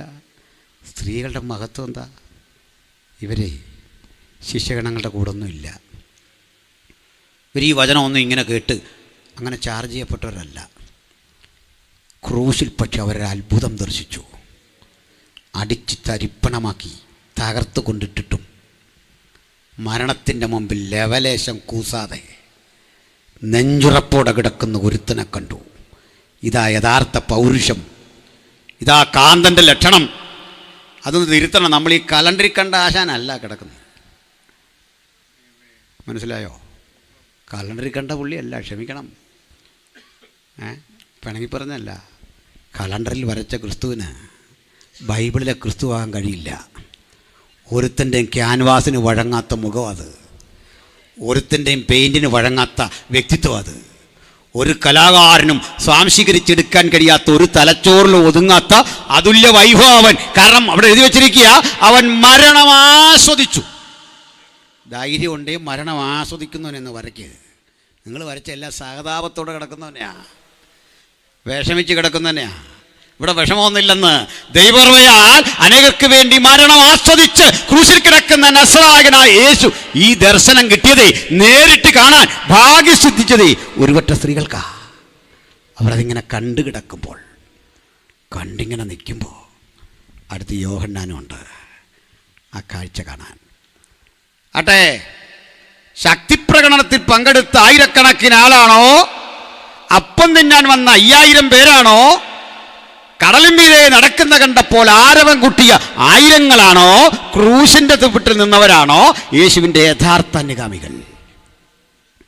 ക്രൂശിന്റെ ചുവട്ടിൽ അവിടെ നിൽക്കാൻ എത്ര പേർക്ക് മനസ്സുണ്ട്? നമുക്കതാ വേണ്ടെന്ന്, ആ മഹത്വമാണ് വേണ്ടെന്ന്. വാങ്ങി ഭക്ഷിച്ച അപ്പത്തിൻ്റെ കരത്തിനേക്കാൾ വലുതാണ് ക്രൂശിൻ്റെ ചുവട്ടിൽ നിൽക്കുമ്പോൾ കിട്ടുന്ന ആ നിന്നക്കൊപ്പം ഒന്ന് ചേരാൻ പറ്റി. പലപ്പോഴും നമ്മൾ ആഗ്രഹിക്കുന്ന എന്താ? എനിക്കെന്ത് കിട്ടി? നമ്മളിന്ന് രാത്രി യോഗത്തിന് വന്നോ, എനിക്കെന്ത് കിട്ടി എന്നുള്ളതെന്ന് വിടാം. എനിക്കെന്ത് നിനക്കായി ചെയ്യാൻ പറ്റി? ഇവിടെ വരെ വന്നപ്പോൾ എന്ത് ചെയ്യാൻ പറ്റി? പലപ്പോഴും ഞാനിവിടെ വരുമ്പോൾ ശ്രദ്ധിക്കുന്നത് എന്താ? എനിക്കൊരു കസേര കിട്ടിയോ, വെള്ളം കിട്ടിയോ, സ്വീകരിച്ചതൊത്തോ, എനിക്ക് എന്ത് കിട്ടി? എന്നെ ഇവിടെ കൊണ്ടിരുത്തി എനിക്കൊരു അവസരം തന്നോ? 100 ചോദ്യങ്ങളിരിക്കുമ്പോൾ ഞാനിവിടെ വന്നതേ, നിങ്ങളിവിടെ വന്നതേ ഹൃദയത്തിൽ പറയണം അതിനല്ല. എനിക്ക് യേശുവിന് വേണ്ടി ഒരു കസേര നേരിടാൻ പറ്റിയെങ്കിൽ, ഒരാളെ കൂടി പുതുതായി വിരിച്ചുകൊണ്ട് വരാൻ പറ്റിയെങ്കിൽ, എനിക്കൊന്ന് ഇവരെ നിൽക്കാൻ കഴിഞ്ഞെങ്കിൽ, ഒരു ത്യാഗം സഹിക്കാൻ കഴിഞ്ഞെങ്കിൽ, അത് അടയാളപ്പെടുത്തിയിട്ട് കർത്താവ് പറയാ, എൻ്റെ നാമത്തിലെ നിങ്ങൾ ഈ ഭൂമിയിൽ ത്യജിച്ചതൊക്കെ 100 ഇരട്ടി തരുമെന്ന് മാത്രമല്ല, നിങ്ങൾക്ക് വേണ്ടി നിത്യതയുടെ ഒരു മനോഹര കാലം ഒരുക്കി വെച്ചിട്ട് അവിടെയും പ്രതിഫലം യാഥാർത്ഥ്യമാക്കി തീർക്കുന്ന വാഗ്ദത്തത്തിന്റെ പേരാ സുവിശേഷം. ആ സുവിശേഷത്തെ ഈ ലോകത്തിന് പരിചയപ്പെടുത്തിക്കൊണ്ട് പറയാ, സുവിശേഷം കേവലമായ വ്യർത്ഥതയുടെ വാക്കല്ല, അത് ഭൂമിയിൽ ചിലതിനെ വെട്ടിപ്പിടിക്കുന്ന ഒന്ന് മാത്രമല്ല, മറിച്ച് നിത്യതയെ ഹൃദയത്തിന്റെ ഉള്ളിലേക്ക് കൊണ്ടുവരുന്ന ആ വലിയ പ്രവൃത്തിയാ. അതുകൊണ്ട് ഹൃദയം തുറക്കട്ടെ. ദൈവത്തിനായി പ്രവർത്തിക്കാനുള്ള ഒരു വ്യഗ്രത നമ്മുടെ ഉള്ളിൽ രൂപപ്പെടണം. സ്തോത്രം. പലപ്പോഴും ആളുകൾ കാത്തിരിക്കുന്ന, പ്രതീക്ഷിച്ചിരിക്കുന്നൊരു കാര്യമാണ് ഉണർവ്. യോഗങ്ങളിൽ ഉണർവ് വേണം. അങ്ങനെയാണ്. ഞങ്ങളൊന്നും ഉണർവ് പ്രസംഗരല്ല, അങ്ങനെ എന്നെ ആരെയും പരിചയപ്പെടുത്തിയും കണ്ടിട്ടില്ല. ഞാനതിനൊരു കാരണം പറയാറുണ്ട്. പ്രസംഗിച്ച് തുടങ്ങിയ നാൾ മുതൽ ചിന്തിക്കുന്ന ഒരു കാര്യം, ഞാൻ സ്വന്തം നിലയിൽ ആരെ ഉണർത്താനായിട്ട് ഒരു കൃത്രിമവും കാണിക്കില്ല. ആളുകൾ ഉണരട്ടെന്നോർത്ത് സൗണ്ടൊക്കെ മാറ്റി, അല്ലേ? അങ്ങനെ ചെയ്യുന്നതിന് കുഴപ്പമൊന്നുമില്ല. ഞാനങ്ങനെ ട്രൈ ചെയ്തിട്ട് പറ്റുന്നുമില്ല. തന്നെ ഇരിക്കുമ്പോഴൊക്കെ നമ്മളൊന്ന് പരിശീലിച്ച് നോക്കിയിട്ട് പറ്റുന്നുമില്ല. കാരണം ചിലർ ഈ സൗണ്ടൊക്കെ ഒന്ന് മാറ്റി ഹല്ലേലൂയ ഇങ്ങനെയൊക്കെ ഒരു സൗണ്ടൊക്കെ വെച്ച്, ഇതെന്തിനാ അങ്ങനെ അന്നേരം വെക്കുന്ന എനിക്കിതുവരെ പിടികിട്ടിട്ടില്ല. ഒക്കെ പോട്ടെ. അപ്പോൾ ഈ പാട്ട് പാടുന്നവരും, ഞാൻ ഈ പാടുന്നവരോട് പറയാറുണ്ട്, ഞാനൊരു കൺവെൻഷൻ നടത്തി അടുത്ത കാലത്ത്. എന്നിട്ട് ഞാൻ പാട്ടുകാരോട് പറഞ്ഞു, ഞാൻ പ്രസംഗിക്കാൻ 3 പേരെ വിളിച്ചിട്ടുണ്ട്, നിങ്ങൾ പ്രസംഗിക്കണ്ട, ആ നേരം കൂടെ ഒരു പാട്ടങ്ങ് പാടും. ഇവിടെ വിളി അതിനാണ്. അങ്ങനെയല്ലേ? ഇവിടെ വിളി അതിനാണ്. അതിന് ചില പുള്ളികൾ എന്ത് ചെയ്യുന്നത് വെച്ചാൽ, പ്രസംഗമല്ല ഒരു പ്രത്യേക പരിപാടി, ഇവിടെ നടക്കുന്ന ഈ കാര്യങ്ങൾ ഇങ്ങനെ പറയുക. വലിയ ബന്ധനങ്ങളെ ദൈവം അഴിച്ചുകൊണ്ടിരിക്കുകയാണ്, വലിയ വ്യത്യാസം വരുത്തിക്കൊണ്ടിരിക്കുകയാണ്, ചില ട്യൂമറുകൾ മാറിക്കൊണ്ടിരിക്കുകയാണ്, ചില ബന്ധനങ്ങൾ അഴിച്ചുകൊണ്ടിരിക്കുകയാണ്, ദൈവം വലിയ പ്രവൃത്തി ആ അറ്റം മുതൽ ഈ അറ്റം വരെ. ഇതന്നെ ഈ വള്ളം കളിക്കാരനും പറയുന്നത്. കമൻട്രിയെ പായ്പാട് ചുണ്ടൻ ഇഞ്ചോടിഞ്ച് വ്യത്യാസത്തിൽ ദേവറസിനെ പിന്തള്ളി മുന്നേറിക്കൊണ്ടിരിക്കുന്നു. 4 കെട്ടുവള്ളങ്ങൾ ഒന്നൊന്നിനെ പിന്തള്ളി ഇഞ്ചോടിഞ്ച് വ്യത്യാസത്തിൽ. അവൻ പറയുന്ന ഒരേ കാര്യമാണ്. എന്തൊരു കാര്യമുള്ളത്? ആ പറയുന്നവർക്കൂടെ സമാനതയുള്ളത്, അവൻ ഇന്നു വരെ വള്ളത്തിൽ കയറിയിട്ടുമില്ല, വെള്ളത്തിൽ ഇറങ്ങിയിട്ടുമില്ല. അങ്ങനെ ആകാശവാണി പണ്ട് നമ്മൾ കേട്ടോണ്ടിരുന്നത്. അവൻ വെള്ളത്തിൽ കയറിയിട്ടില്ല, അവൻ കുട്ടനാടോട്ട് ഒരു ബന്ധവുമില്ല, അവൻ ഈ കളി കണ്ടിട്ട് വിളിച്ചു പറയുക, വെള്ളത്തിൽ ഇറങ്ങാതായി പറയുന്നത്. അപ്പോൾ ഇതാരാധിച്ചോ ബന്ധനം കഴിഞ്ഞോ അതൊക്കെ നടക്കട്ടെ. നമുക്ക് വേറൊരു പണിയുണ്ട്. എല്ലാവരും ഉണരണം. നമ്മളെല്ലാം ഉണർന്നേ പറ്റും. നമ്മൾ ശരിയാകണമെന്നേ. ആ ഉണരാത്തതിൻ്റെ കാരണം നമ്മളിൽ എവിടേക്കോ കിടപ്പുണ്ടെന്നാണ്. പ്രസംഗിക്കുന്ന എൻ്റെയും കേൾക്കുന്ന നിങ്ങളുടെ ഉള്ളിൽ ഉണർവിന് വിഘാതം വരുന്ന ഘടകങ്ങളെ മുഴുവൻ ഒന്ന് ശുദ്ധി ചെയ്ത് തയ്യാറെടുത്ത് ഈ ക്രൂശ് ചുമക്കാൻ ഒരു വ്യഗ്രത കാണിച്ച് ഉണർവ് എന്താണെന്ന് ഞാൻ പറയാം. ഉണർവ് ബാഹ്യതലങ്ങളിൽ പ്രകടമാക്കുന്ന ആവേശമല്ല. ആവേശമൊക്കെ വേണമെന്നേ, നമ്മൾ ജീവനുള്ളവർ, അതൊക്കെ വേണം അല്ലേ? എന്നാൽ ഉണർവിനൊരു മറ്റൊരു വസ്തുതയുണ്ട്. അതും ക്രൂശിലേക്ക് വന്ന് ഞാൻ നിർത്താം. ഈ ക്രൂശിക്കാൻ ഉത്തരവിട്ടാൽ നിർദ്ദിഷ്ട സമയത്ത് ക്രൂശീകരണം നടത്തണം. അത് നിയമമാണ്. അവിടെ പറയാം. ഇപ്പോൾ തൊട്ടടുത്ത് അടൂർ കോടതി ഉണ്ടെന്ന് എനിക്ക് തോന്നുന്നു. ഉണ്ട്, ഞാൻ കണ്ടിട്ടുണ്ട്. ഈ അടൂരുള്ള CJM കോടതിയിൽ ഇന്ന് ഉപയോഗിക്കുന്ന ഭാഷയും പീലാത്തോസിൻ്റെ കോടതിയിൽ ഉപയോഗിച്ച ഭാഷയും ഒന്നാണ്. റോമനാ അല്ലെ ലാറ്റിനാ, അറിയാമല്ലോ. ലത്തീനാണ് അവിടുത്തെ ലാംഗ്വേജ്. ഇവിടുത്തെ ലോകത്ത് കോടതിയിലെല്ലാം ഭാഷ ലാറ്റിനാണ്. ചില പ്രധാന വേർഡുകളാട്ടോ, നമുക്ക് മലയാളത്തിലും ഇംഗ്ലീഷിലൊക്കെ വാദിക്കാം. അപ്പോൾ ഹേബിയസ് കോർപ്പസ്, ജുഡീഷ്യറി, ഇതെല്ലാം ലാറ്റിൻ വേർഡുകളാണ് റോമക്കാരുടെ. കോടതി അത്ര സ്ട്രിക്റ്റാണെന്നും. ഇവിടെ കോടതിയിൽ ചെന്നാൽ ഇങ്ങനെ തുലാസം പിടിച്ച് കണ്ണും കെട്ടിയൊരു കക്ഷി ഇരിപ്പുണ്ടല്ലേ, താഴെ വായിക്കാൻ കാണും ഓതി ആർട്ടം പാർട്ടം. അർത്ഥം, the court should be audible to both side. ഒഡിബിളായിരിക്കണം, ഓടി ആർട്ടം പാർട്ടം. വാദി പറയുന്നതും പ്രതി പറയുന്നതും കേൾക്കണമെന്ന്. മനസ്സിലായില്ലേ? അവിടെ നമ്മുടെ ലീഡർമാർക്ക് പറ്റുന്ന ആദ്യം ചെന്ന് പറയുന്ന കേട്ട് അവർ വിധി അങ്ങ് പറയും അല്ലേ? അങ്ങനെ ചെയ്യരുത്. ആദ്യം പറയുന്ന കേട്ട് തീരുമാനം എടുക്കല്ലേ. പിന്നെന്താ? You should be audible to both side. പറഞ്ഞാട്ടെ, കേൾക്കണം, നിങ്ങൾ പറഞ്ഞാട്ടെ. ഇത് പറയുമ്പോൾ ഈ വാരി വലിച്ചൊക്കെ നമ്മുടെ സാക്ഷി പോലെ പറഞ്ഞാൽ പ്രശ്നമാണ്. കടമ്പനാടിൻ്റെതായിട്ടുള്ളതായ പ്രാന്തപ്രദേശത്തുനിന്ന് അടൂരിൻ്റേതായിരിക്കുന്നതായിട്ടുള്ള ഇടത്തേക്ക് ഞാൻ വരുവാൻ തക്ക ഇടയായി തീർന്നപ്പോഴാണ് ഈ വാഹനം ഇടിക്കുന്നത് കാണുവാൻ തക്ക ഇടയായി തീർന്നുകൊണ്ടിരുന്നതായിട്ടുള്ളതായ കോടതി പറഞ്ഞാൽ കളി മാറും. അതിന് കോർട്ടിൻ്റെ ഭാഷ അറിയാവുന്ന ഒരാളവിടെ നിൽപ്പുണ്ട്, അഡ്വക്കേറ്റ്. നിങ്ങൾ അയാളുടെ കാര്യം പറഞ്ഞിട്ട് വക്കാലത്ത് ഒപ്പിടണം. അപ്പോൾ നിങ്ങളെ വിളിക്കും ക്ലൈൻറ്റ്, എൻ്റെ കക്ഷിക്ക് വേണ്ടി ഞാൻ നിൽക്കുക. ശരി പറഞ്ഞു. അപ്പോൾ ഇത് അങ്ങോട്ട് പറയും, അത് കേട്ടാണ്. അപ്പോൾ നിയമം കർശനമാണ്. സമയത്തിനുള്ളിൽ വധശിക്ഷ നടപ്പിലാക്കണം. വധശിക്ഷയുടെ സമയത്ത് നടപ്പിലാക്കണമെന്ന്. ഇതിൽ ഉദ്യോഗസ്ഥൻ്റെ പണി പോകുന്നു. റോമ അതുകൊണ്ട് ഒരുത്തൻ ചാകാൻ തുടങ്ങിയണ്ടോ? പൗലോസും ശീലാസും കാരാഗൃഹത്തിൽ കിടന്നപ്പം കാരാഗൃഹത്തിൻ്റെ അടിസ്ഥാനം ഇളകിയപ്പോൾ അയാൾ ജയിലർ ചാകാൻ തുടങ്ങിയണ്ടോ? കാരണം ഇയാൾക്ക് ശിക്ഷ വരും, നാണക്കേടാവും. നമ്മുടെ നാട് പോലൊന്നും അല്ലാതെ സ്ട്രിക്റ്റാണ് രാജ്യം. അതാ ഇരുമ്പ് വല്ലുകൊണ്ട് കടിച്ചു കീറുന്നൊരു മൃഗമായി റോമിനെ വിശേഷിപ്പിക്കാൻ കാരണം അകത്തും പുറത്തും ഒരുപോലെ ഇടപെടുന്ന ഇരുവായ്ത്തല മൂർച്ചയേറിയ വാള് പോലെ ഇടപെടുന്ന റോമിൻ്റെ കാർക്കശ്യത എത്ര വലുതാ. അപ്പോഴാണ് യേശുവിനെ ക്രൂശിക്കാൻ ഉത്തരവ്. ക്രൂശ് ചുമക്കണം. ഈ ക്രൂശ് ചുമക്കുക എന്ന് പറഞ്ഞാൽ തന്നെ നമ്മൾ ഈ കാണുന്ന പോലെ ടീ ആകൃതിയിലെ സാധനം അതുപോലെ കൊണ്ടുപോകല്ല. ഈ വിലങ്ങൻ തടി മാത്രം ചുമന്നാൽ മതി, മറ്റേ തടി അവിടെ എത്തിക്കും. അതൊക്കെയാണ് നിയമം. എന്നാൽ ഈ തടി പോലും ഉണ്ടാക്കി വെച്ചിരിക്കുന്ന ചതുരമൊന്നും അല്ല, അത് ആശാരി പണിത സാധനമൊന്നുമല്ല, ഉരുളൻ തടിയാണ്. ആ തടിയുടെ പേര് തന്നെയാണ് എന്താ പറയുക, ദണ്ഡന സ്തംഭം എന്ന പേര്. ഈ ദണ്ഡന സ്തംഭം തോളി വെക്കണം. അതാ കയറുകൊണ്ട് കെട്ടുകയാണ്. ഈ 2 കയറ് വഴിച്ച് അവിടെ കൊണ്ടില്ലുമ്പോൾ ഈ കുരിശു രൂപം കെട്ടിയാക്കുകയാണ്. എന്നിട്ട് ആണിയടിക്കുന്നവിടെ കൈത്തണ്ടയില്ല, അതെവിടെ ഇവിടെ ഇങ്ങനെ. മനസ്സിലായില്ലേ? കാരണം ഞരമ്പ് കെട്ടുകൾ വന്ന് കൂടുന്ന സ്ഥലമാണ് ഇത്. ഇവിടേക്കാണ് ഈ ആണി അടിക്കുന്നത്. പ്രത്യേകം തയ്യാറാക്കിയ ആണിയാ. ചതുര വടിയുള്ള ആണി, അഗ്രം നല്ല മുനയാണ്.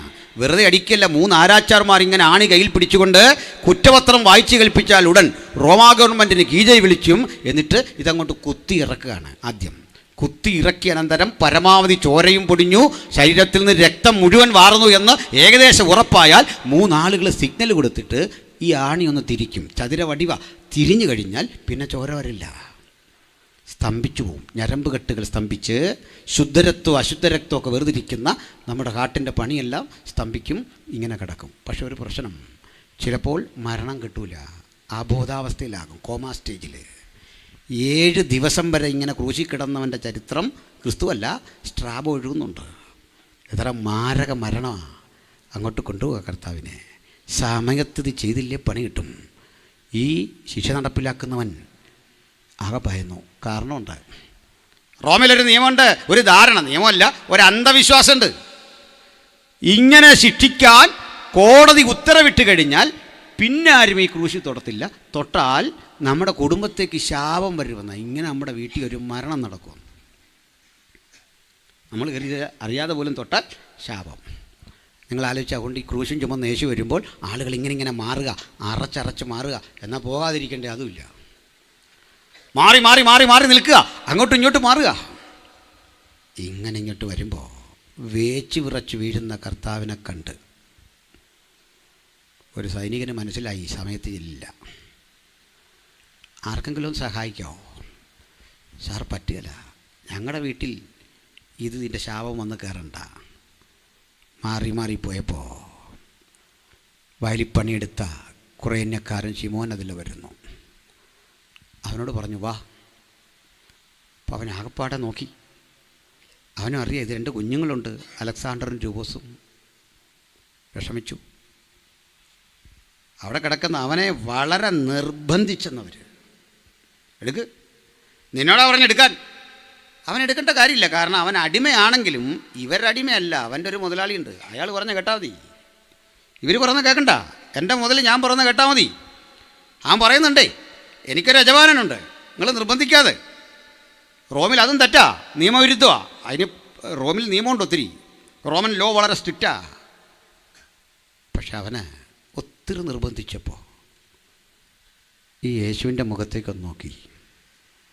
പുഞ്ചിരി, മന്ദഹാസം, ധൈര്യം, ക്ഷമ, ഈ ഭാവങ്ങൾ ശക്തിയോടെ സ്ഫുരിക്കുന്ന ഒരുവനെ, എത്ര അടി കിട്ടിയിട്ടും പ്രതിഷേധമില്ലാത്ത ഒരുവനെ, പുഞ്ചിരിക്കുന്നവനെ കണ്ടൊന്ന് അമ്പരന്നു.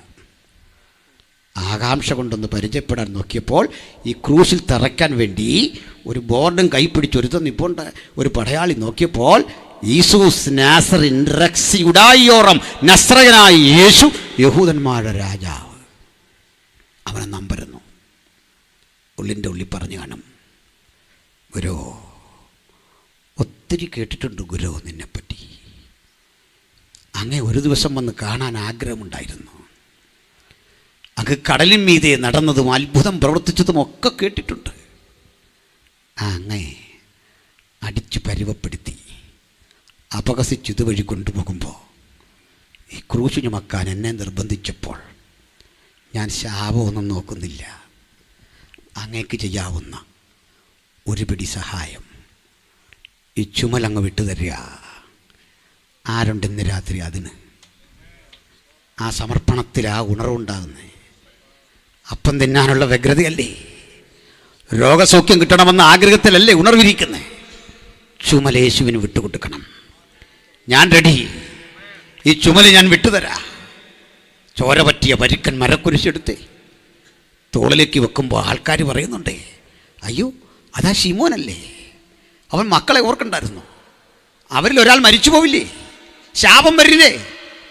അവനതൊന്നും വിഷയമല്ല. 1-2 ചുവട്ടടി നടക്കുമ്പോഴേക്കും വേച്ച് വിറച്ചു പോകുന്ന അവൻ്റെ അരിയിലേക്ക് യേശു ചെന്നു. അതിങ്ങ് വാങ്ങി. സത്യത്തിൽ അവനെക്കൊണ്ട് വലിയ ഉപകാരം ഉണ്ടായില്ലെങ്കിലും ഈ വേദനയുടെ പങ്കുവയ്ക്കൽ ഒരു വലിയ അനുഭവമാണ്. ദൈവത്തിൻ്റെ ഹൃദയം പങ്കുവയ്ക്കാൻ ഇന്നവൻ നമ്മളുമായിട്ട് ആഗ്രഹിക്കുന്നു. ആ സന്ദേശം കേൾപ്പിക്കാൻ ആഗ്രഹിക്കുന്നു.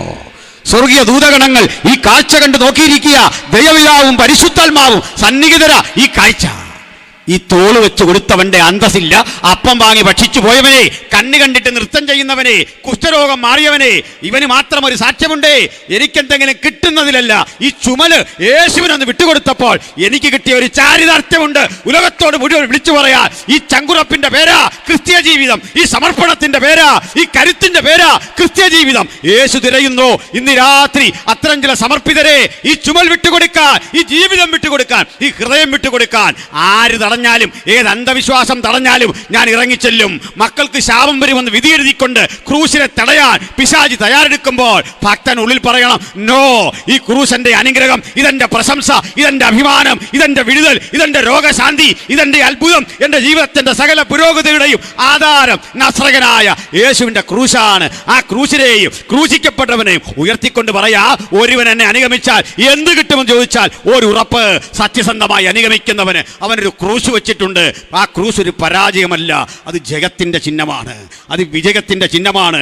അന്ധകാരത്തിന്റെ ശക്തികൾ അലറിയോടുന്ന, ഇരുട്ടിന്റെ ആത്മാക്കൾ കിതച്ചു വീഴുന്ന, സകല ദുഷ്ടശക്തികളും കാൽക്കീഴാകുന്ന ഒരൊറ്റ ആയുധം ഉലകത്തിലുണ്ടെങ്കിൽ അതിന്റെ പേര് നസ്രയനായ യേശുവിന്റെ ക്രൂശാണ്. ആ ക്രൂശികനെയും ക്രൂശിക്കപ്പെട്ടവനെയും ഉയർത്തിക്കാട്ടിക്കൊണ്ട് ഞങ്ങൾ ആവർത്തിക്കുന്നു, മറ്റൊരുവരിലും രക്ഷയില്ല. നാം രക്ഷിക്കപ്പെടുവാൻ ആകാശത്തിന് കീഴിൽ മനുഷ്യരുടെ ഇടയിൽ നൽകപ്പെട്ട ഒരേ ഒരു നാമം നസ്രയനായ യേശുവിന്റെ നാമം, മഹത്തരമായ നാമം. ഹല്ലേലൂയ.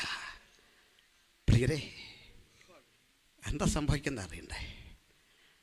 അവനൊന്നും വീട്ടിൽ ചെല്ല,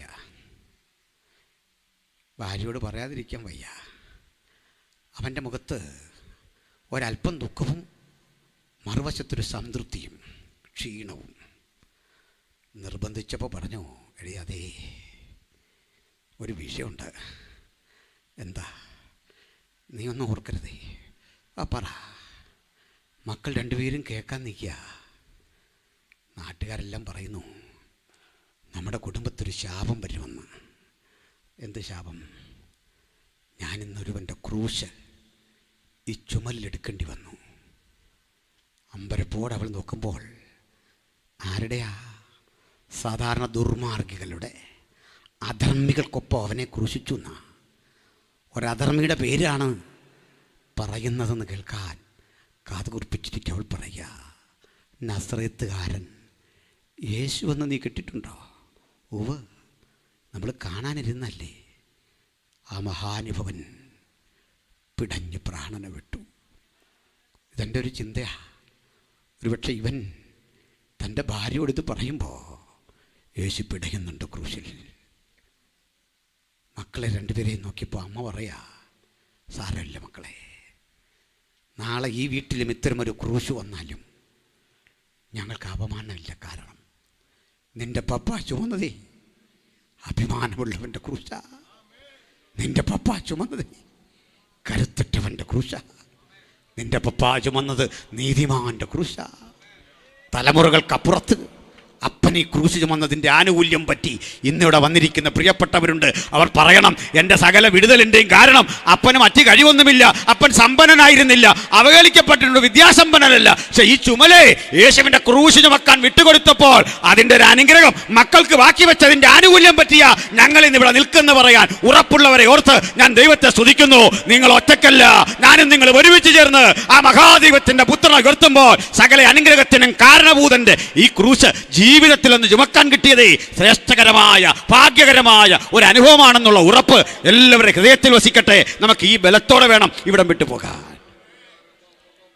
അണ്ട് ഭാരപ്പെടണ്ട. നമ്മുടെയൊക്കെ 2-3 തലമുറ മുമ്പുള്ള ജീവിതം വലിയ കഷ്ടപ്പാടിൻ്റെതാന്നേ. ഞാനൊരു കർഷക കുടുംബത്തിൽ ജനിച്ചു വളർന്ന ആളാണ്. അപ്പൻ പണിയെടുത്തൊക്കെ പുലർത്തിയ ഒരാളാണ്. ചിലപ്പോഴൊക്കെ എനിക്ക് അത്യാവശ്യം ജോലി ചെയ്യാനൊക്കെ വശമുള്ള ആളാണ്. പണി ചെയ്യാൻ മടിയില്ല, അതിന് സമയം കിട്ടാത്തതുകൊണ്ടാണ്. അപ്പോൾ ചിലപ്പോഴൊക്കെ ആളുകൾ നമ്മളോട് വിരോധിച്ചിട്ട് പറയും, വാർക്കപ്പണിക്ക് പോടുമെന്നൊക്കെ പറഞ്ഞ് കമൻ്റ് ഇടും. അത് മോശം പണിയാണോ? ഇങ്ങനെ പറയാൻ കാരണം നമ്മുടെ ഇന്ത്യക്കൊരു കുഴപ്പമുണ്ട്. ലോകത്ത് ജോലി ചെയ്തവനോട് ബഹുമാനമില്ലാത്ത ഒറ്റ രാജ്യം ഇന്ത്യയായിരുന്നു. ജോലി ചെയ്തവരോട് അല്ലേ? അണ്ടാ നമുക്കിന്ന് ഈ ജോലി ചെയ്തു എന്ന് പറയാൻ ഒരു മടിയാണ്. അപ്പൻ ജോലി ചെയ്തു എന്ന് പറയാൻ മടിയല്ലോ ഉണ്ടോ? ഒരു മടിയില്ല. അതിന് ഞാൻ ചിലപ്പോൾ ഒരല്പം കുറ്റം വിധിക്കുന്ന വിധത്തിൽ ഒരു കാര്യം പറയാം. പെണങ്ങല്ലേ? ഞാൻ നിങ്ങളുടെ വീട്ടിൽ വന്നാൽ നിങ്ങൾ എന്നെ ഒരു ഫോട്ടോ എടുത്തിട്ട് കാണിക്കും, ഇതാണ് പാപ്പ, അല്ലെ മൊബൈലിൽ കാണാം. ഞാൻ നോക്കുമ്പോൾ സുന്ദരനായൊരു പപ്പ, ഞാനും ഇതേ നിങ്ങളെ കാണിക്കും. സുമുഖനായൊരു പപ്പ, ഉടുപ്പൊക്കെ ഇട്ട്, ചിലപ്പോൾ പട്ടാളത്തിലാണെ വേഷമൊക്കെ അണിഞ്ഞ്, ഗൾഫിലാണെ കപ്പൽ, പഴയ കാലമല്ലേ, കപ്പലിൻ്റെ മുമ്പിൽ നിൽക്കുന്നു. യഥാർത്ഥ പപ്പ അങ്ങനെയല്ല.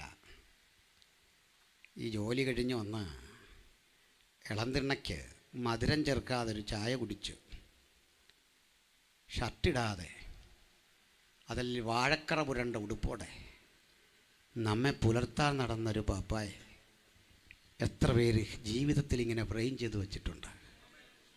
പലതും നമുക്ക് ചെയ്തു തരണമെന്നുണ്ട്, ശേഷിയില്ല. നമ്മെപ്പോലെ 6-7 മക്കളെ വളർത്തി ഈ അപ്പനുണ്ടല്ലോ, അമിത ആഹ്ലാദവും ഇല്ല. അപ്പാ അങ്ങനെ ഉറങ്ങിക്കാണുന്നത് പോലും നിങ്ങൾ കണ്ടിട്ടില്ല. സ്നേഹത്തിലൊരു വാക്കും പറഞ്ഞിട്ടില്ല. അന്ന് അപ്പയോട് വലിയ വിണക്കം തോന്നിയല്ലേ? കാലമേറെ കഴിഞ്ഞിട്ട് ഇപ്പം മനസ്സിലാകുന്നു അപ്പൻ്റെ വില എന്താണെന്നറിയണ്ടേ. അപ്പ നമുക്ക് തന്ന ഏറ്റവും വലിയ ദാനം, അത് ഏത് സഭയാകട്ടെ. പണ്ട് എല്ലാ സഭയിലും ഉണർവുണ്ടായിരുന്നേ, പിന്നെ എല്ലാ ദൈവമക്കളുണ്ടായിരുന്നേ. പപ്പയും മമ്മിയും അമ്മയൊക്കെ തന്ന ഏറ്റവും വലിയ സമ്പത്തെ അവർ പറഞ്ഞ, അവർ പഠിച്ച, മനസ്സിലാക്കിയ യേശു നല്ലവനായിരുന്നു. ഈ തഴമ്പിൻ്റെ ബലത്തിലാണ് ഞാനിവിടെ നിൽക്കുന്നത്, നിങ്ങളിവിടെ നിൽക്കുന്നത്. വേറെ ഒന്നുമില്ലാന്നേ. ഇവനിതെല്ലാം പറഞ്ഞു. പക്ഷെ ഞാൻ നിർത്തുക. കാലമേറെ കഴിഞ്ഞപ്പോൾ ഇയാളുടെ മക്കൾ ആരായി എന്നാണ് നിങ്ങളുടെ വിചാരം? നമ്മൾ രൂഫോസ് എന്നൊരാളെ കാണുന്നുണ്ട്. രൂഫോസ് ഇവൻ്റെ ഒരു മോന. അലക്സാണ്ടറെ കുറിച്ച് പ്രത്യേകിച്ച് അങ്ങനെ പറയാനില്ല. രൂഫോസ് ആരായി എന്നറിയണ്ടേ? ചരിത്രപ്രസിദ്ധമായ എഫസോസ് സഭയുടെ പരമാധ്യക്ഷനായി എന്ന ചരിത്രം. മനസ്സിലായോ? അവനെ നോക്കി പൗലോസ് പറയാ, കർത്താവിൽ പ്രസിദ്ധനായ രൂഫോസിനും എൻ്റെ അമ്മയായ അവൻ്റെ അമ്മയ്ക്കും വന്ദനം പറവീ. കുരിശു ചുമന്ന് ഏതോ കൊലക്കളത്തിൽ മരിച്ചു വീഴുന്ന ശാപം വേട്ടയാടുമെന്ന് ലോകം ചിന്തിച്ച സ്ഥാനത്ത് എൻ്റെ നാമത്തിൽ നീ ത്യജിച്ചതൊക്കെ 100 മടങ്ങല്ല 1000 മടങ്ങായി തിരിച്ചു കിട്ടുമെന്ന വാഗ്ദത്തം ഇന്ന് രാത്രി എനിക്കും നിങ്ങൾക്കും വേണ്ടി ഇവിടെ വ്യാപരിക്കുന്നു. അതുകൊണ്ട് യേശുവിനെ അനുധാവനം ചെയ്യാം. ഈ ക്രൂശനെ ചുമക്കാം. ക്രൂശിൻ്റെ ധീര പടയാളികളായി ക്രിസ്തു യേശുവിന് വേണ്ടി സേവനം ചെയ്യാൻ നമുക്കൊത്തൊരുമിച്ച് ജാഗ്രതപ്പെടണം. എല്ലാ കണ്ണുകളടച്ചട്ടെ, ഹൃദയങ്ങളെ ആക്രമിക്കട്ടെ, തമ്പുരാൻ്റെ മുമ്പിൽ പ്രാർത്ഥിച്ചട്ടെ. എനിക്ക് ഈ ക്രൂശ് ചുമക്കണം. നമ്മൾ ചുമക്കുന്നവരാ ഭൂരിപക്ഷം.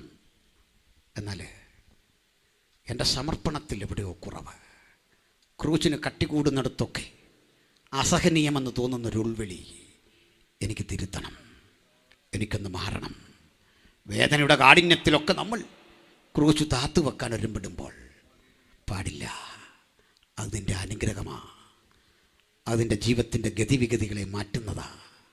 അതുകൊണ്ട് ക്രൂശ് ചുമന്ന് ചുമന്ന് ചുമന്ന് കുഞ്ഞാട് പോകുന്നിടത്തൊക്കെ എനിക്കവനെ അനുഗമിക്കണം. ഇങ്ങനെ സമർപ്പണം ചെയ്ത ഒരാളെങ്കിലും അകത്തോ പുറത്തോ ഇന്ന് രാത്രി ഉണ്ടെങ്കിൽ നിങ്ങൾക്ക് വേണ്ടി പ്രാർത്ഥിക്കാൻ പോകുകയാണ്. ഈ പരിസ്ഥിതി പരിഗണിച്ച് എനിക്കെല്ലാവരെയും കാണാൻ സാധിക്കില്ല. പക്ഷേ യേശുവിനെ അങ്ങനെ അനുഗമിക്കാൻ, ഒരു പുനഃസമർപ്പണം ചെയ്യാൻ ആർക്ക് മനസ്സുണ്ട് അവർക്ക് മാത്രം കരമുയർത്താം. ഞങ്ങൾ നിങ്ങൾക്കായി പ്രാർത്ഥിക്കും. ചില കരമുയർത്തുന്നു, ചില സഹോദരങ്ങൾ കരമുയർത്തുന്നു. വചനം അങ്ങനെ ഹൃദയാന്തർഭാഗത്ത് തൊട്ടെങ്കിൽ കരമുയർത്തിയാട്ട് ഞങ്ങളൊരു വാക്കിൽ പ്രാർത്ഥിക്കും. ആ കരമുയർത്തിയത് ഓർത്ത് ദൈവത്തിന് സ്തോത്രം. പുനഃസമർപ്പണത്തിൻ്റെ ഭാഗമായും കരമുയർത്താം. നമ്മുടെ ചിന്തയ്ക്ക് ആക്കം വരട്ടെ, വാക്കുകൾക്ക് മൂർച്ച വരട്ടെ, ശുശ്രൂഷയ്ക്ക് ആഴം വരട്ടെ, കാഴ്ചപ്പാടുകൾക്ക് ശക്തി വരട്ടെ. അവനെ അനുഗമിച്ചാൽ എന്ത് കിട്ടും? ആ ചോദ്യത്തിന് മുമ്പിൽ അങ്ങയുടെ ആ പരിശുദ്ധ സാന്നിധ്യം ക്രൂശിൻ്റെ ചുവട്ടിലും ആസ്വദിപ്പാൻ എന്നെ പ്രാർത്ഥനാക്കണമേ എന്ന പ്രാർത്ഥനയിൽ കരങ്ങളെ താഴ്ത്തിയിടാം. ഞാനൊരു വാക്കിൽ പ്രാർത്ഥിക്കുന്നു. പരിശുദ്ധനെ, ഇന്ന് തിരുസന്നിധിയിൽ കരമുയർത്തി അങ്ങയോട് പ്രതിജ്ഞാബദ്ധരായ ഈ മക്കളുടെ മീതെ തിരുസാന്നിധ്യം ഉണ്ടാകണം. തിരുകൃപ അവരിൽ വ്യാപരിക്കണം. യേശുവിൻ നാമത്തിൽ ഞങ്ങളവരെ അനുഗ്രഹിച്ച് പ്രാർത്ഥിക്കുന്നു. പറഞ്ഞു തീരാത്ത ദാനങ്ങളിലൂടെ ഞങ്ങളെ മുമ്പോട്ട് നയിക്കണം. പ്രാർത്ഥന കേട്ട കൃപകൾക്കായി സ്തോത്രം. യേശു ക്രിസ്തുവിൻ വിലയേറിയ നാമത്തിൽ തന്നെ ആമേൻ. എല്ലാവർക്കും വന്ദനം. ഈ വചനങ്ങളാൽ കർത്താവ്